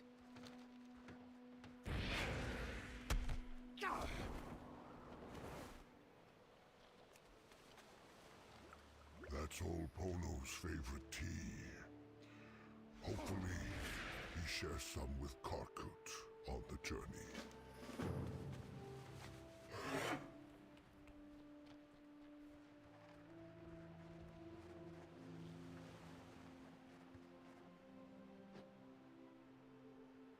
Is how they use their cooldowns. Most healer defensives, like Spirit Link for example, are used reactively to counter lethal damage immediately. Some evoker cooldowns, like Rewind or Stasis, can't really be used in a snappy reactive way and require preemptive use in order to be completely effective. In general, the evoker is loaded with cooldowns that don't have one-to-one comparisons with other classes, making the swap to this class a bit challenging. Finally, it's time to look at our moderately difficult healers. If you've been keeping score, you know what's coming up. First, Resto Druid. On its surface, Druid has a relatively complex rotation. Not only do you have to keep HOTS rolling, but you also need to extend them in precise windows using Swiftmend. This might seem a bit daunting at first, but remember, all of this is instant cast. The real learning curve in Dragonflight will be adapting a more aggressive playstyle. If the meta is slower, then all healers, including Druids, have more opportunities to play aggressive. This means making the most out of your stuns and cyclones. For experienced players who are able to recognize shifting game states, this should be easy. But for newer players, this could be a massive challenge. Rounding things out, we have Mistweaver Monk. Before you grab your pitchforks, let us explain. First of all, did Mistweaver have it hard for most of Shadowlands? Yes. Why? In the early seasons, they were notoriously easy to kill in stuns, which is why Eminence was introduced in patch 9.1, allowing them to port while stunned, and thanks to a recycled legendary in Dragonflight, all monks will be able to port 2 times in a row. On top of this, monks gained some new defensive tech for stun setups, and now have the ability to play Restoral instead of Renewal, allowing them to use one of their biggest defensive cooldowns while stunned. This means that Mistweavers have 2 distinct tools for dealing with one of the most frustrating mechanics as a healer. Of course, one problem that remains with monks is that they generally need to hardcast quite a bit. But if the meta winds up being slower, then this shouldn't be a big issue since lockouts would be less punishing. Before we recap, remember that when ranking the difficulty of each spec, we took a bias to its skill floor rather than skill ceiling. Something can be both easy to learn and difficult to master, which is definitely true of many of the specs we discussed. And to recap, here we have a complete picture of the difficulty levels of each role. Players new to Arena in Dragonflight would probably find it easiest to play something like DH, Fury Warrior, BM Hunter, or Demo Warlock for DPS, since these specs have relatively simple rotations and are almost entirely focused on doing raw damage, rather than needing precise control. There are a lot of options for easy healers, but if you are new to the healing role, you might want to avoid Evokers or Resto Shamans, since their toolkits don't compare well to any other healer. And if you want a one-stop shop to dominate next expansion, we got you covered at skillcap.com. Our class courses will teach you everything you need to know to get instantly started in Dragonflight. If you have a rating goal you want to achieve this expansion, we got EA accidentally forwarded that to a lawyer who then in the middle of the dinner apparently called Trump to say, hey, Karen Giorno's involved. This is a setup. You guys are being set up right now. Oh my God. It was really just 2024 candidate and former President Donald Trump hosted a dinner at Mar-a-Lago Tuesday with music mogul Kanye West, who has been denounced for his anti-Semitism. West brought along Nick Fuentes. Yay. Let me bring up, since you guys want to get on this topic, the meeting with Trump. They're now using it against Trump. They're misrepresenting who Nick is. And I think that's Do you think fair the to Valencia say. shit is They're bad? I lying think it's a about little you. weird, but people get They're trying to way make too new- conspiracy minded. People are so stupid. Like, yeah, they are sex trafficking children and they want to show the whole world with covert cryptic messages. You're stuck in Call of Duty world, dude. Along with this, it's very troubling. So tell us about the meeting and what really happened there. Nick, you have the minutes on it. That's right. So it's where to begin. Well, I want to set the record straight first of all, because there was a big piece in NBC the other day written by Mark Caputo with a lot of lies about the dinner. And I don't know if people were misquoted or if bad quotes were given, but people are being led to believe that this was somehow a setup or an ambush to make the president look bad. That's not true. Ye loves Trump. I love Trump.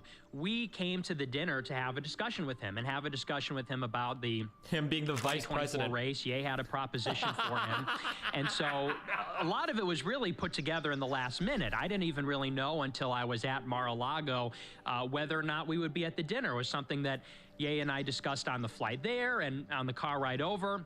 Karen Giorno worked on Trump's presidential campaign in Florida. She says Kanye's people called her and asked her to pick up the rapper, who now goes by the name Ye, at the airport. I was requested to be the one to pick him up and bring him to Mar-a-Lago. Did you know who all was going to be at the airport when you went to pick them up? I was told it was Ye. There was a second phone call kind of halfway into my drive down to Miami that he would be arriving with 2 other people. She says she didn't know who Nick Fuentes was and drove them to Mar-a-Lago, where they were waved through the gates by security. You can't get onto that property unless you are on a list and they know you're coming. So I just want to get that cleared up straight away because I think Ye and I both believe that Trump is a great option. It really just comes down to Trump and Ye. And I want to say initially it was a very pleasant dinner. The president was extraordinarily gracious and said to Ye, should we go to dinner? And that's when I stepped in and said, sir, to the president, sir, it is my understanding that you were supposed to have a private dinner and meeting with Ye. I'm happy to take these 2 gentlemen to the bar. He then said, I'm going to leave that up to Ye, and Ye said, no, I'd like everyone to join us for dinner. Trump gave kind of the standard black voter pitch. He talked about the HBCUs, the opportunity zones, things like that. And then it turned out that Ye had accidentally sent a text message to a lawyer that both Trump and Ye share and forwarded him some intel that Karen gave to us about how we were going to handle the Trump meeting and how to read his body language and the kinds of things that maybe we should avoid or things we might want to say. And so before the dinner, Ye accidentally forwarded that to a lawyer who then in the middle of the dinner apparently called Trump to say, hey, Karen Giorno's involved. This is a setup. You guys are being set up right now. Oh my God. It was really just based on a misunderstanding. And after that call, he... Who's this lawyer? Do you mind if I say the name? Yes. It's Yes, you mind? Or? No, I don't. Okay, it's Nick Gravante. So he was texting I don't mind any names. I think that's the general. Just let him finish the entire story.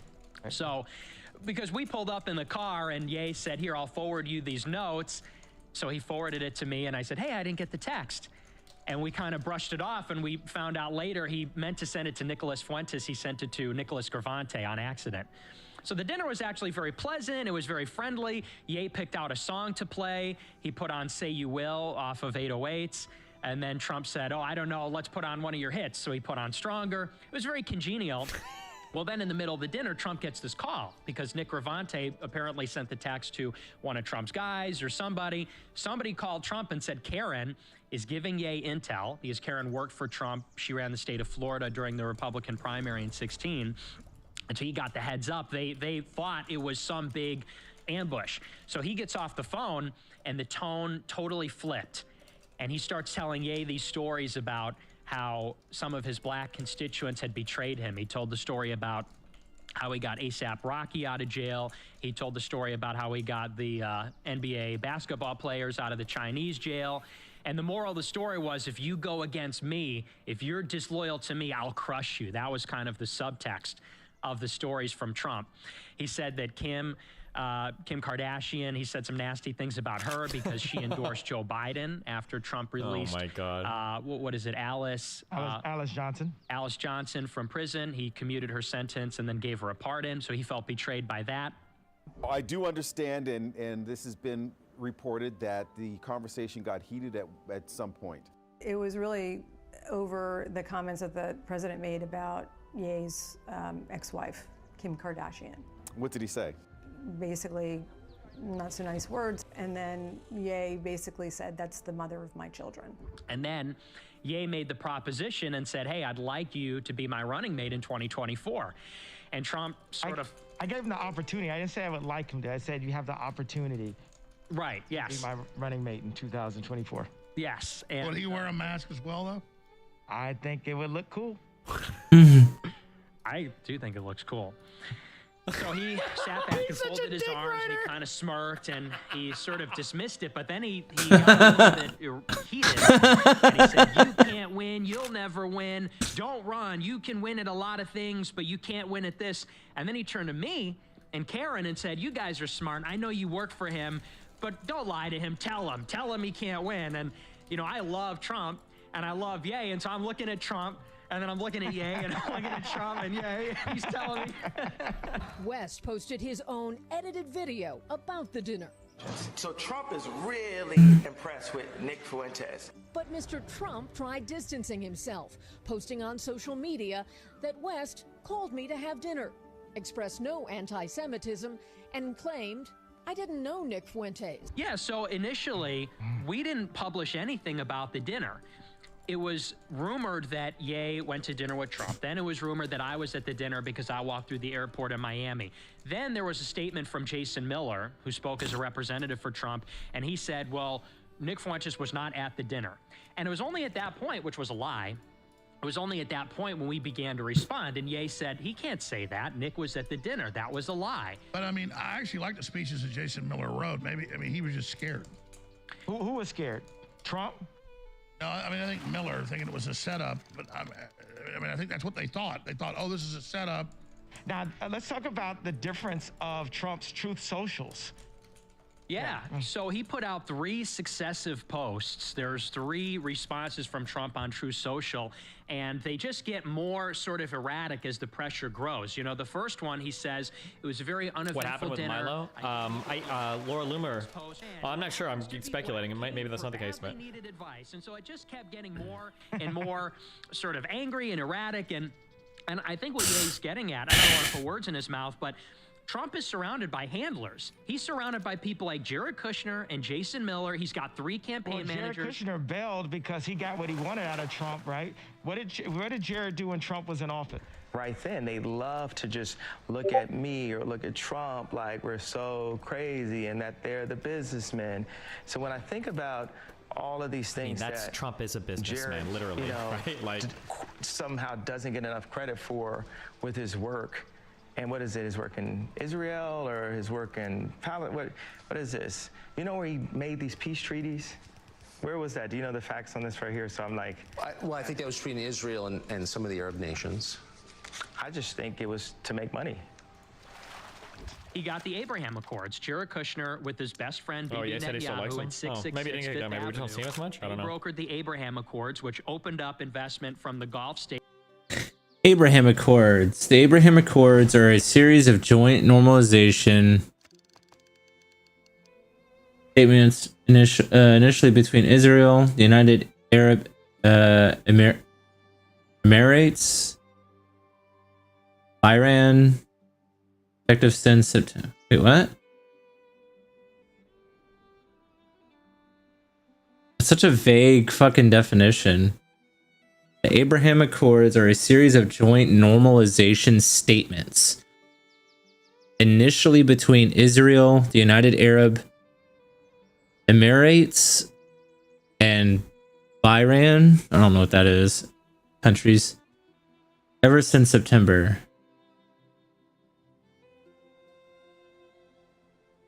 Joint normalization statements. Like they're allies? States into Israel. What did Netanyahu have to say about it exactly? Literally, right? Like We don't see him as much? I don't know. He brokered the Abraham Accords. He got the Abraham Accords. Jared Kushner with his best friend Bibi yeah, said he still likes Netanyahu him? at 666 maybe he didn't get it done. Maybe we Fifth don't see him as much? I don't He know. brokered the Abraham Accords, which opened up investment from the Gulf states into Israel. What did Netanyahu have to say about it exactly? Netanyahu loves it, of course, because this But is let's how- expand on that. I love Jerry. Hey, this is Ned. Okay. No, keep going. My point is that it's fair, though, for Trump that it is a political attack to claim that he endorses or represents even the views they claim you hold that you don't hold. So clearly, you can see how the media is using you guys as an attack on Trump. They're using us to try to put this guy we've never heard of, DeSantis, in office. Like, DeSantis is going to play by the book. The thing about Trump is this guy is one of the best presidents we have. He's top 5 presidents. He's right there with Ronald Reagan. And he was a Wharton grad. He's one of the best businessmen of all time. And the entire time he was the president, the Jewish media attacked him. They were mad because he was actually working for the country. And now they're doing everything, including this meeting, to try to say he's not allowed to meet with. This is InfoWars. Who are you to say who the president can meet with, Netanyahu? Like, I'm not gonna, the Holy Spirit fills me up, and the less sin I have, the less angry I get, you know? So you can't make me angry, but if I was another version of Ye, the Kanye West that you guys know, I would be angry at Netan for even speaking on one of the best presidents, one of our best presidents of all times. Shut the bless up, Netan. This is from Ye. Now you know who I am. Do you know who I am now, Netanyahu? You know who I am now, Jared Kushner? You know who I am, Josh Kushner? Let me tell you something about Softy Josh, right? Marshmallow Josh was at a dinner. I'm at Jared's house, Jared and Ivanka's house. Jesus. And he's just nonstop. I didn't realize at the dinner that Josh Kushner had 10% of Skims, which was my ex-wife clothing line, which I have 5%. I had a dinner with Ivanka, Jared, and Josh. And a couple days later, I found out that Josh Kushner had 10% of Skims, which is a line that I had developed with Kim. And I had a lot of issues with the imagery of Skims. I felt like there's a lot of imagery that was overly sexualized and things that I wouldn't want to see my wife and definitely not my daughters doing in the future in order to sell product. But it reaches another level. I said, hey, Josh, what if I had 10% of Karlie Kloss's lingerie, shapewear, swimsuit line, and you have 5% of it, and you didn't know? How would that make you feel? I mean, I'm sure it's all publicly available filings and, shit, right? Talking to them. And it's one of the reasons why, even after the attack where Ari Emanuel had all of my deals destroyed, I was still worth $400 million, right? And still had $250 million of cash available, right? So, Josh, I say, what do you think about Jared working for me in 2024? And Josh looks at Jared and says, oh, I would kill him. And so then towards the end of the meeting, I'm leaving their apartment. They do like a soft hug. Because I think like Jared, as soft as Jared is, he has to hug Josh extra soft so, you know, he doesn't melt like toilet paper. And what I realized afterwards that Josh had 10% of a line that I only had 5%, double, where I, you know, Skims is an extension of Yeezy. It's an extension of my brand. Literally, I put the creative director from Yeezy at Skims because at first Skims was a lingerie line. And then it was Kris Jenner's idea to make it a shapewear line. And I said, I have the perfect person. Let's take these elements of Yeezy and let's put this here. And then Josh goes in and puts $150 million from some investment firm to then control something that my ex-wife was making for our children. No, I get it. So you're at this meeting and literally realizing, oh my God, I own this and ran this. This guy's double what I get. You didn't even know he was the owner. Yeah, and that's what I explained to Jared. I was on text with Jared. I said, what if I had 10% of a line with Ivanka and you didn't know and you only had 5%? I'm sure you... Well, what if he learned you own 10% of 666 Park Avenue?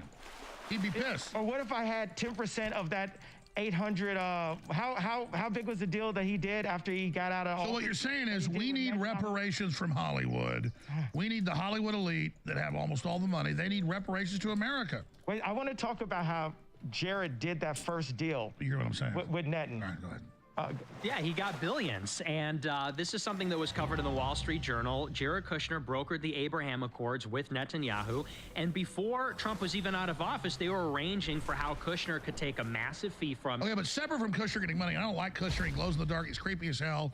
But I mean, that's a good peace deal to get the Arabs and Jews to quit killing each other. I mean, But and I agree with you to some extent, but don't... I mean, actually, that's a pretty... I said that's something good Kushner did. I mean, I don't like Kushner, but he did it for the money. Mm-hmm. Well, I mean, we got things... yeah. And I would say... I'm not defending him. I'm saying, isn't it good to try to get Middle East peace?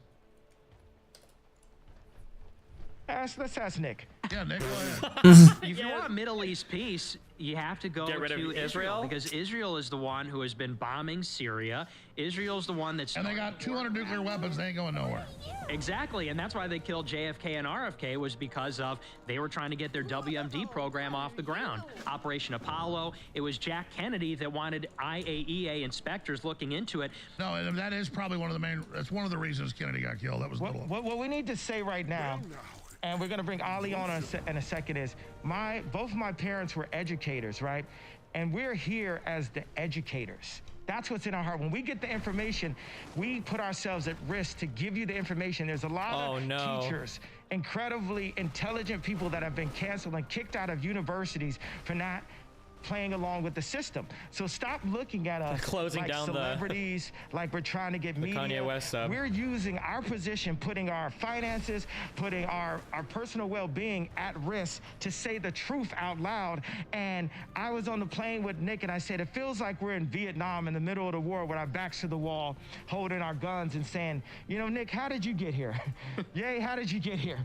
All the guns are going off and all the media is going off, and say, this is InfoWars, right? So you got some info warriors on both sides of you, and you fought for us. You've been fighting this battle for a long time, Alex, and we just got to salute you as a Christian and as American, because you paved the way to make braver soldiers like us today. It's like Terminator Part 10 happening right now. What do you think are the dangers with this that could happen in the short term and in the next 2 years? Like, how does this affect the Republicans? How does this affect Trump?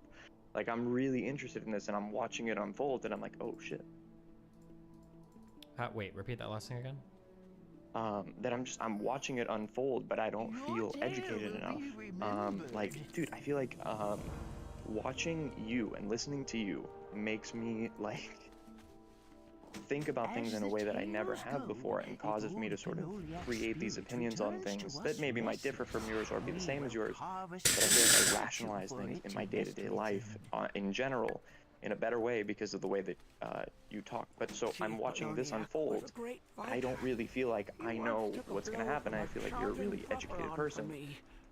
I mean, I'm pretty educated, but like my biggest strength, I know the limits to my knowledge. Like, I'm not gonna be able to predict like how this is all gonna turn out. Like, like nobody knows how this is gonna turn out. Right now. You think, well, like, so Trump had to walk back on Fuentes, right? He had to be like, I didn't even know who the guy was, right? Yeah. Because he probably legitimately didn't. He probably didn't know who he was. Yeah.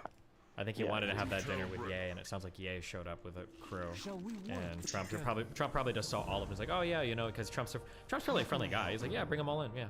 And then they came in, and then later on he found out what was going on, and he was like, oh, you would join us, friends.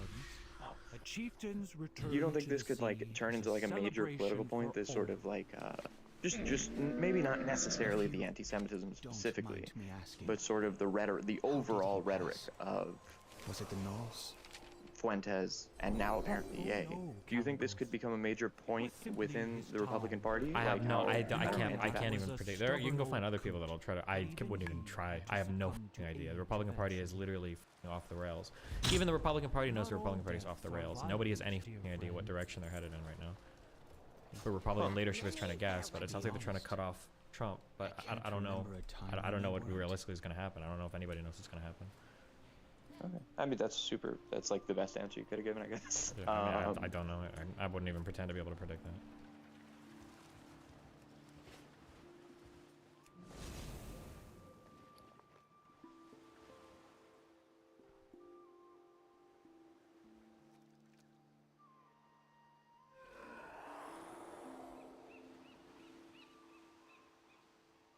No, yeah, I know what you mean. It feels like right now it's kind of funny, but it feels like it could become very not funny very quickly.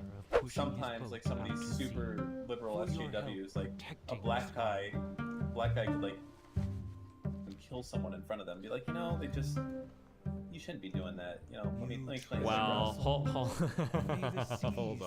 You don't even know this, but this already happened basically. When there was a. This is fine. Why did he tweet this?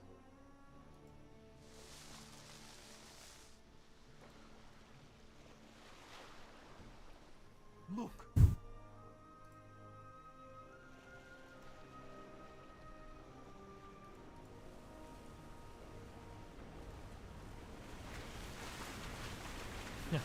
This is fine. This is not. What got Elon got mad about his swastika Star of David tweet. Are we not allowed to post swastikas on Twitter? Isn't that free speech? Forgive me. I don't understand. How can you find such joy in the passing of family? What a wacky world we live in. Feeling safe, Dave? No, unironically, actually, pretty. No, like. He shall remain with why do you us say that? That's like. Because if I was Jewish in the United States, I'd be feeling a little bit fucking weird right now. No, it's not like a little bit weird. It's actually like. It's super fucking crazy that this is happening like this. Yeah. And it feels like the thinnest No. defenses. You know, like how Trump kind of almost stayed in power. We almost had a fascist dictator, basically. Like, and it's just like the threads, like, held on to society. But we almost got pushed over. Like, we were almost there. I don't know what percent we were pushed, but we were close. You know what I mean? It was like Spider-Man shooting his web, and he had like 2 threads left before the bus dropped. Okay. It feels like that right now. Like, there's like a few threads holding back like mass anti-Semitism, but then also I think, like, am I just like in a like online Twitter politics bubble and none of this matters, and if you just go like normal places, they don't know, like that's the thing. I don't know. Does that make sense? Right? Is this? No, yeah, I know what you mean. It feels like right now it's kind of funny, but it feels like it could become very not funny very quickly. Yeah, exactly like that. Like, it's like, oh wow, it's kind of weird that Kanye's tweeting swastikas and says he loves Hitler. Oh well, he's crazy. But like, it also feels like, I wonder if in 6 months there's like, the vice president is saying that Jews should perhaps not be in this country anymore. Yeah. You know what I mean? Like, that's how it kind of feels. Like, we're so like close on the precipice. Yeah. It's like you can taste like it's just like a few things more, and it's like, I gotta be honest, it's like scary. Like, I don't. Dude, I didn't think about before. Bezos bought. What did he buy? He bought the Washington Post. Everybody said he was gonna rig it and everything, and it never happened. But yeah. He didn't. But it seems really scary that Twitter is in Elon's hands. I'm gonna be honest with you. I feel like that's almost too much power. A little bit. I'm a little bit irritated. I was kind of meaning about it, but I'm not. Have you seen the types of accounts that got unbanned? Like, I haven't, but full I on Nazi shit. Like, not like dog whistling, just like full on Nazi shit. It's pretty wild. I don't know how I'm still banned. If that guy is still working there or whatever. But geez. Is it all really old accounts? I wonder. Yeah, if some of them. Just... One of the Nazi accounts that got been banned was from 2013. I'm like, what the? I wonder if they're just literally going all the way, like, oldest to newest, and that's it. And it's gonna be a while before you get touched. I mean, that doesn't make any sense. How would it take a while? You've got to... Like, maybe they're working on accounts that were banned in 2013 November today. No. But I'm saying, like, if it's a database entry, or if it's you just run a command on the database and it just They unbans. have to manually fucking check. No They shot. have I bet to, my life. right? He just laid off 75% of their workers. There's no way that they're manually checking any of those unbans. I don't believe it. Here's what I'm guessing would happen. There's probably different flags for different types of bans, and what they did was that every like 90% of the flags that they do for bans, or certain types of flags they do for bans, they probably just lifted every single ban like that. It's really crazy. But the other thing that's kind of like interesting to think about is, I don't think Elon can. How much does it cost to run Twitter? I'm not talking about how much it costs to pay the loan. I'm talking about how much does it cost to run Like Twitter. server costs and shit. I Like would have said the servers and server costs employees. must be pretty low, although they do video content and shit now, and employees. I don't know. That's for huge companies like that. I can imagine. I mean, well, actually, no. Actually, this should be really easy to answer, because their financials were public when they were publicly traded. I wonder, do you think it's $1 billion a year? Do you think they're spending $100 million a month on servers and people? That's a lot of money. That sounds high. That sounds high for cost, but they're serving so much data. It's too far away. Gee, fuck. Somebody can go dig through their financials and find out. Someone just tell us the answer. Elon said it was $4 million a day. That's what one guy in chat said. That was what it was, or what it is? What it was, so that would be about 1.5 billion a day, or 1.5 billion a year. Q2 operating expenses and costs totaled 1.5 billion. Is that just for Q2? So was it 6 billion a year then, or? I wonder, I wonder if Elon was just doing employees or if he was just doing server costs. I mean, I don't know how crazy it could be, but I mean, it's probably not insignificant. So the reason I was asking this is, let's say the whole thing costs $1 billion a year to run Twitter. I think if you're that rich, that's like a f***ing expense I would have. I'm not even capping right now. So he's worth what, 200 billion or something like that? Yeah, Dude, but I think the weird stuff there though is that like, we can't just look at his term. We can't look at his wealth in terms of like what he can liquidate, because my guess is when he starts, if he's going to start liquidating those positions that aggressively to pay those costs, it might start to influence the way some companies operate. Like, let's say that he owns like 10 billion in shares in Tesla. I don't know if the structure of the board or the leadership structure or how that company is treated if people know that he has to bleed off 10% of the shares. Well, he doesn't do that, right? He does the loan against it, whatever that is. Yeah, but the loan means only work if your net worth is climbing in value, right? You can't do that. No, here's all this shit doesn't matter. $1 billion a year, 1/200 is wealth.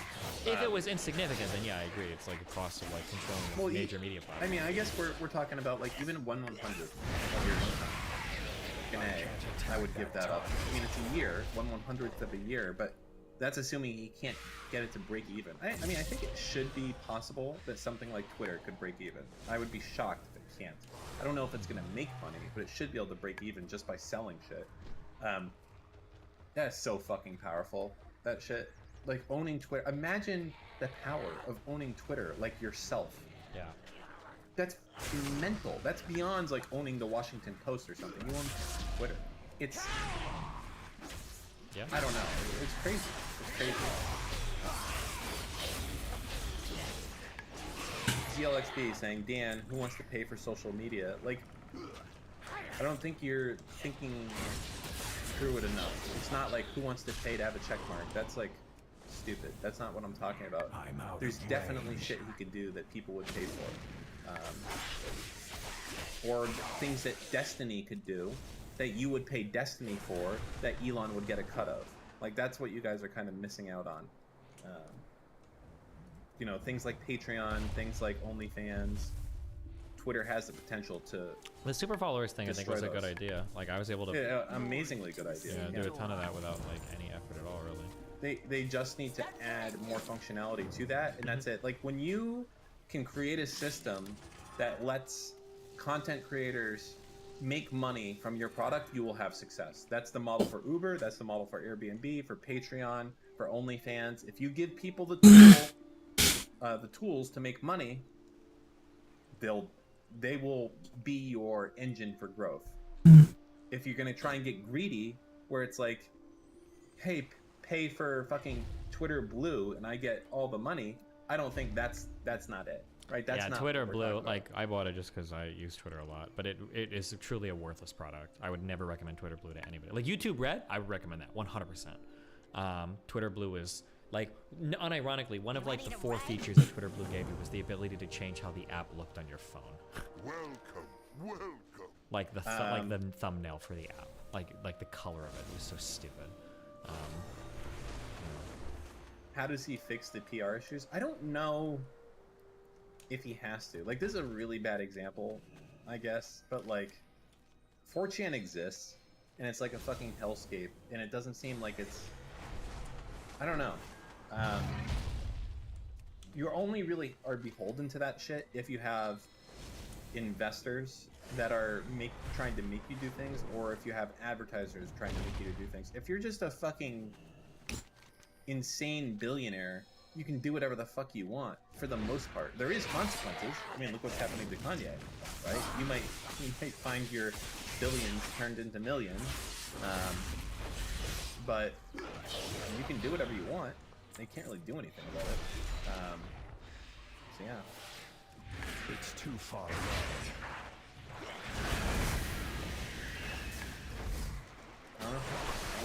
Interesting days ahead of us. Yeah, I gotta be honest, I wish this was all happening to Cubans instead of Jews. Well, you know what they say. Yes. Who said it? That Jews were the canaries in the coal mine? Is that Jordan Peterson, or is that... You know what it does feel like right now? Yeah. It feels like, imagine you were a Muslim after Trump got into office. That's probably exactly how this feels. But they probably had it worse. I imagine they probably felt more scared. Right? Also, I don't know if Muslims have had like the same kind of like persecution. I feel like I need to remind my audience the Holocaust was pretty fucked up. I feel like a lot of people think it was overblown, but I think it was a pretty big deal. But I mean, the most recent thing was Trump saying like no, that he was going to ban immigration from all Muslim majority countries. Yeah, but imagine you're like a Muslim, you're like, ooh, not good, you know? Half the country hates my people so much that they literally want to block immigration. Like, I wonder how I'd feel if, like, in the news it wasn't...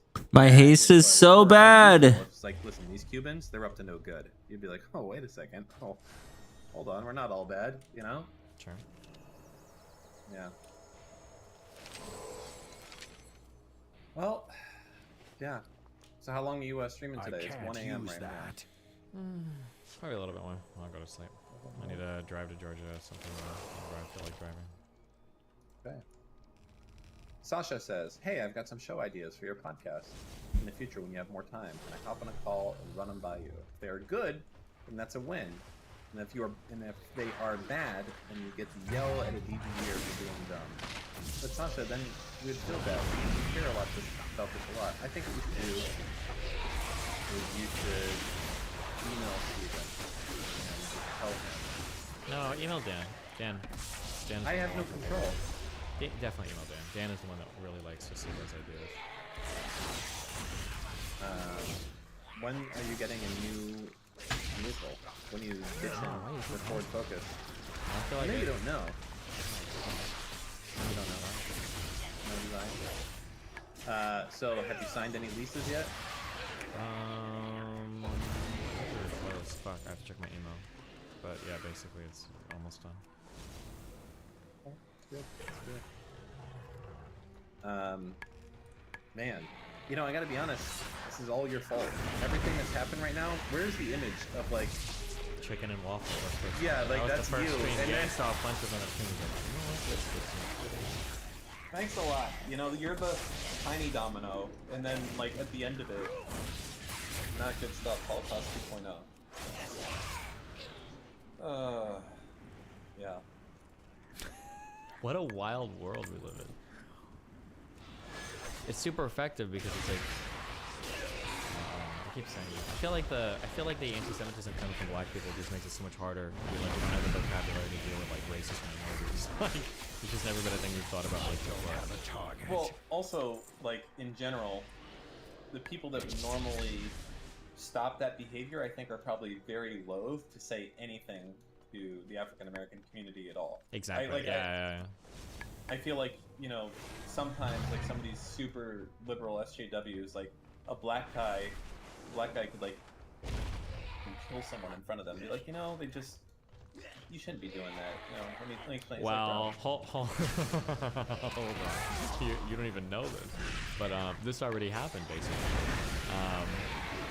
When there was no, they didn't die, but I think there was a woman and her child in the park, and there was a shooter who was a black man who was shooting blindly, I think, and like was shooting through the apartment and hit. I don't think he hit anybody, but like her and her child were in that apartment, and people were outside like protesting that like the cops shot this guy, but it was like a 4-hour standoff. And people were out there protesting, and like the lady was like, "Bro, this guy tried to like, he almost like killed me and my kid." And like people were like, "Well, it's systemic racism." And it's like, bro, this dude was like in a shoot up with the cops, like shooting into residential buildings, like. Give me my idols, because you guys are celebrating his life. It was a terror. I'm sure it was a This terror. is not okay. You're alive. Shut up. You guys need to just let it go. Grief in silence. This is not okay. This is not a George Floyd situation. George Floyd was unarmed. He was unarmed. You're alive. Sorry. This is not okay. My kids have to deal with this and probably have a mental illness now because they almost lost their life. There's bullet holes in my kitchen because he sat in the fucking hallway watching my move. I wish it never happened either. I don't have a place to call home. I can't sleep that night. She's obviously going through a moment. This is not okay. This is what they want to show on the TV. She's obviously going through a moment. This is not okay. Just go home. Go home. Because none of you guys knocked on that man's door to check his health. Shut up. He come to my house. Shut up. You're fucking No, alive. you guys did not come. He did not. You guys did not come and visit that man. This is not the time or the place. It wasn't. This is not. It's all bad. It's all bad. Get away from me. Get away. No, because you think it's okay to get in my kid's in the car. My kid's in the car. My black kid is in the car. He tried to kill me in front of my kids. He tried to kill me in front of my kids. He tried to kill me in front. Yeah. Oh, I remember that. Wasn't that Lady Black also? I think she was. I don't remember. And that's why it was kind of super funny that you had this liberal white SJW woman arguing with a black lady who just got shot at. Oh, I think she started a GoFundMe for her shit, and she got like $3,000. And the parents of the black shooter started a GoFundMe, and they got like $50,000. That was some fucking clown world shit.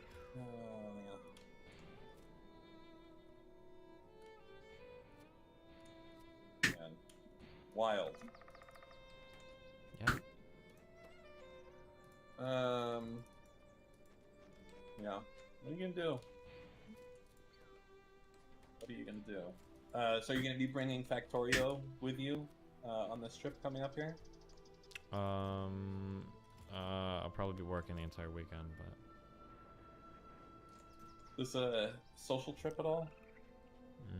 It's probably not. I'll probably do dinner with like the volunteers and the staffer people, but because it's gonna be door knocking Saturday, Sunday. I'm driving down tomorrow. Friday night is probably gonna be making sure Matt and Christian have everything set up and good to go. Saturday morning starts at 7 or 8 a.m. and then we'll be canvassing throughout the day, making sure nothing's happening, and then Sunday is gonna be canvassing, and then I'll drive back on Monday probably. So is it too late for a random DGGer that's like, holy shit, that's tomorrow and the next day? Or when is it? It's Saturday and Sunday? Yeah, no, I don't want any more people. I think right now. What about if I come down there and I get my own hotel room? Says random DGGer right now. If you want to. Okay. So where is it? It's in Savannah, but I don't think we can handle any more people. Well, it's not Well, would it be really something you have to handle if they get their own hotel room and flight? Like and right they now show we up? have expected to show up as almost or over 300 people. Like we have to train all these people and send them out with lists and stuff. Like as it stands right now, it's starting to look like we're going to be able to knock every single Democratic door in that city in one day. So we're going to end up doing every single door in that city twice, once on Saturday and once on Sunday. So I don't know like if we need any more people. Like we literally might run out of doors to knock on by the end of the first day. So My face when you're just trying to kick back on a Saturday and then a fucking random DGGer is at your door. Good. Starts arguing Go with you vote. about incest. No, it's not arguing. It's just go vote. It's not arguing. It's just informing them why they're wrong. Can you justify it? Hello? Yeah. All right. Good luck, guys. Sasha says, Dan, so what you're telling me is that I should drive down to Savannah and pitch my idea in person? You always have good ideas, Dan. You know what, Sasha? You seem crazy enough to do it. I think you should. I think you should go down to Savannah, Georgia. What's the hotel you guys are all staying at? I don't even remember. Okay, well, find out. Look on the subreddit. Message some people, Sasha. Destiny will see you there. He'll be wearing sweatpants and a t-shirt. Okay? Wow, you're going to dox my outfit like that? How can I dox? I'm a future doxer of your outfit like that. Good luck, Sasha. I'm counting on you. Okay. What else? Man. Wacky world we live in these days, eh? Not really wacky, just kind of f***ed up, honestly. You know what it does? It makes me respect people that stand out in the amount of shit that they get in the past. Like, I see people that were like, I don't even know how to do this. It's just crazy. It's just crazy time. Sorry, I'm rambling a little bit here. It's wild. I can't believe what's happening. Yeah. Just all around right now. It's true. Something else. I wonder what the it's just everything with Kanye is so weird. I wonder if he's just gonna crash and burn and he's gonna be like irrelevant in like 6 months. That would just be so wild. Like it seems like unimaginable, but Is there any other like really crazy people that we just stopped caring about, but they're like still great? I mean, I guess like is it Gary Busey? No, it's Kevin Sorbo, right? We don't really hear about his crazy shit anymore, but I guess he's just like an insane Republican, right? Like all the people, like the insane anti-vax type people, right? Like you don't really hear about them. It just gets boring. Oh, yeah, you know, there's that guy, and there he goes again, sure, hating the Jews, and you know, okay. well, I don't even know who Gary Busey is. I don't remember. Maybe Gary Busey is not the right guy. I could be wrong.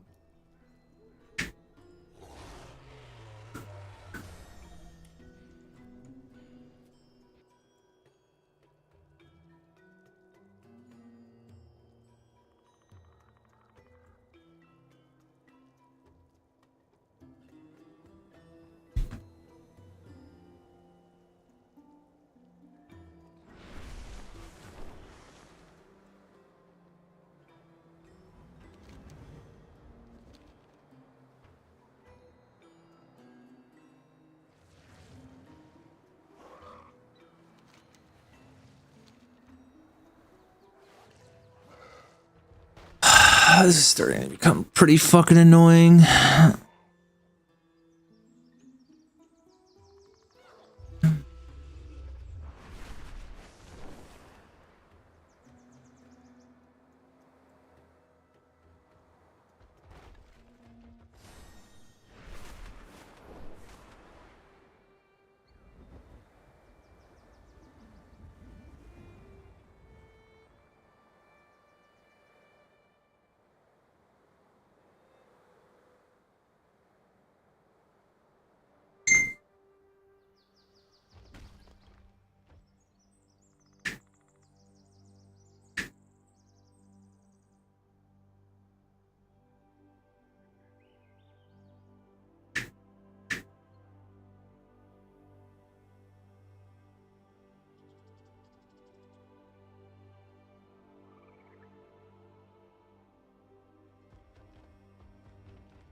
dainty.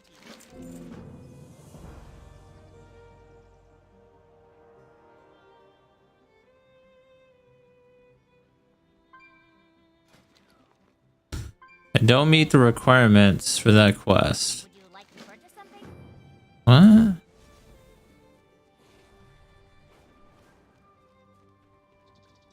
you doing, man?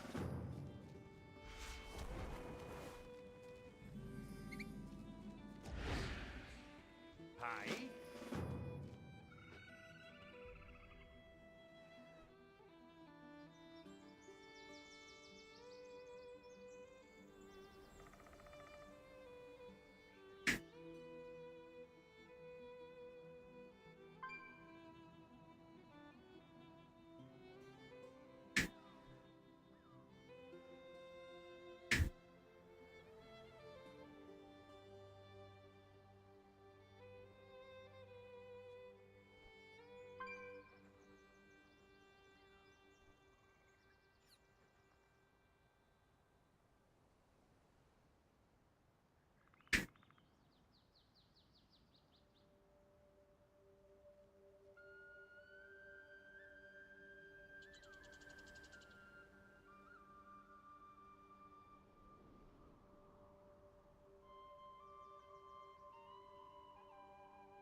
I'm out of range.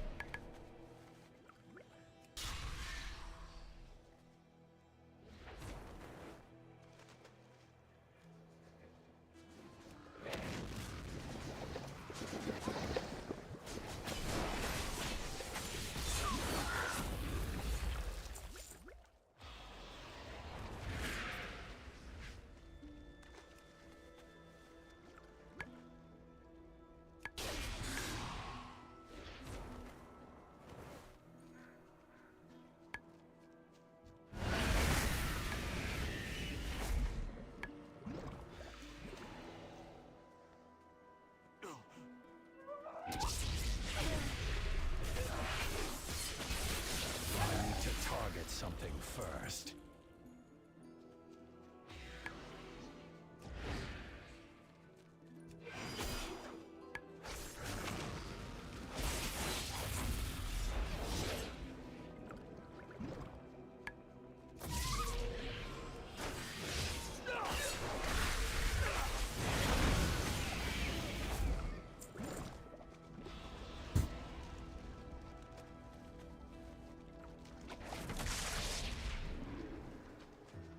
I can't attack that.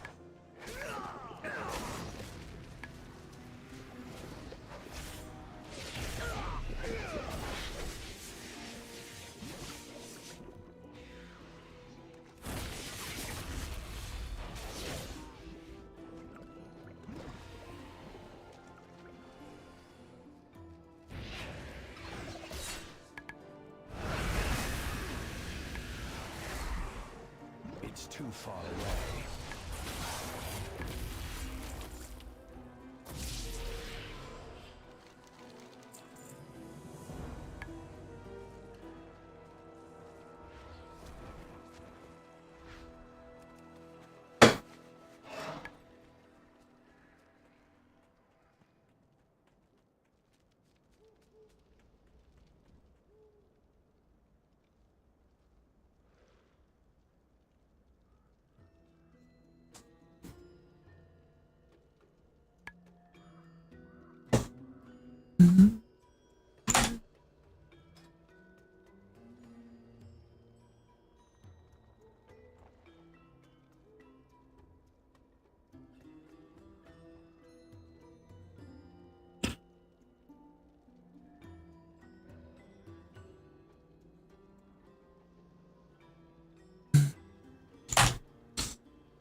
I need to get closer.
gotta kill.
It's too far away.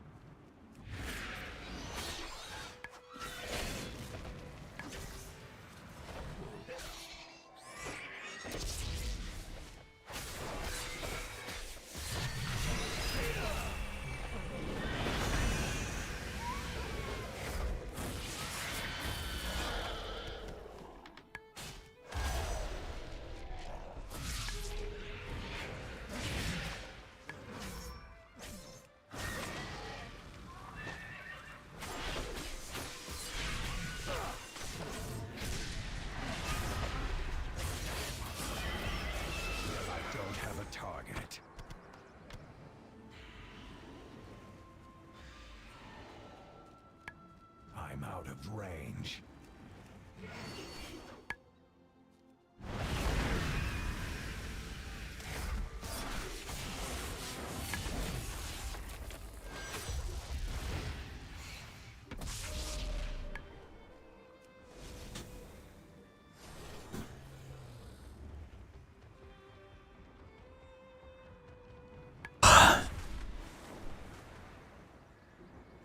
Man, I don't think I can stay up any longer. I'm fucking getting tired.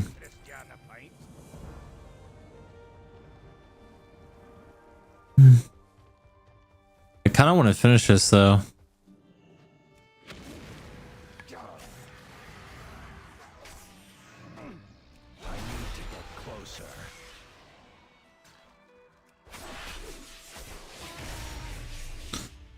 Oh my god, 45k, bro.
Come on, bro.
Bro, I'm not gonna be able to make it, man. I'm so tired. Just good, but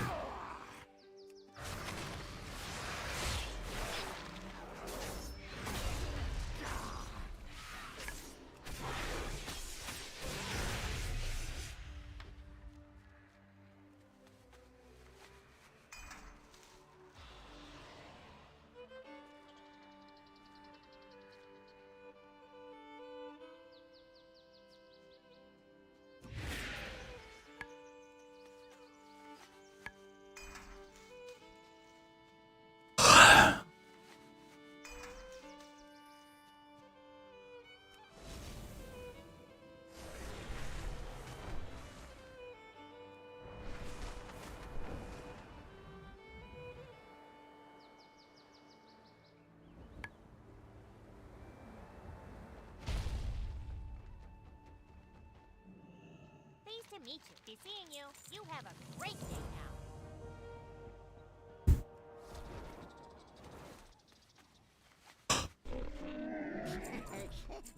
Feels for a friend of the Grummles, like you.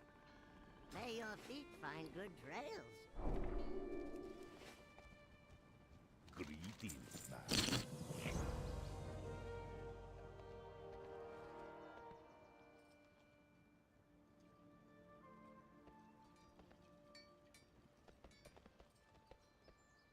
What can I do for you?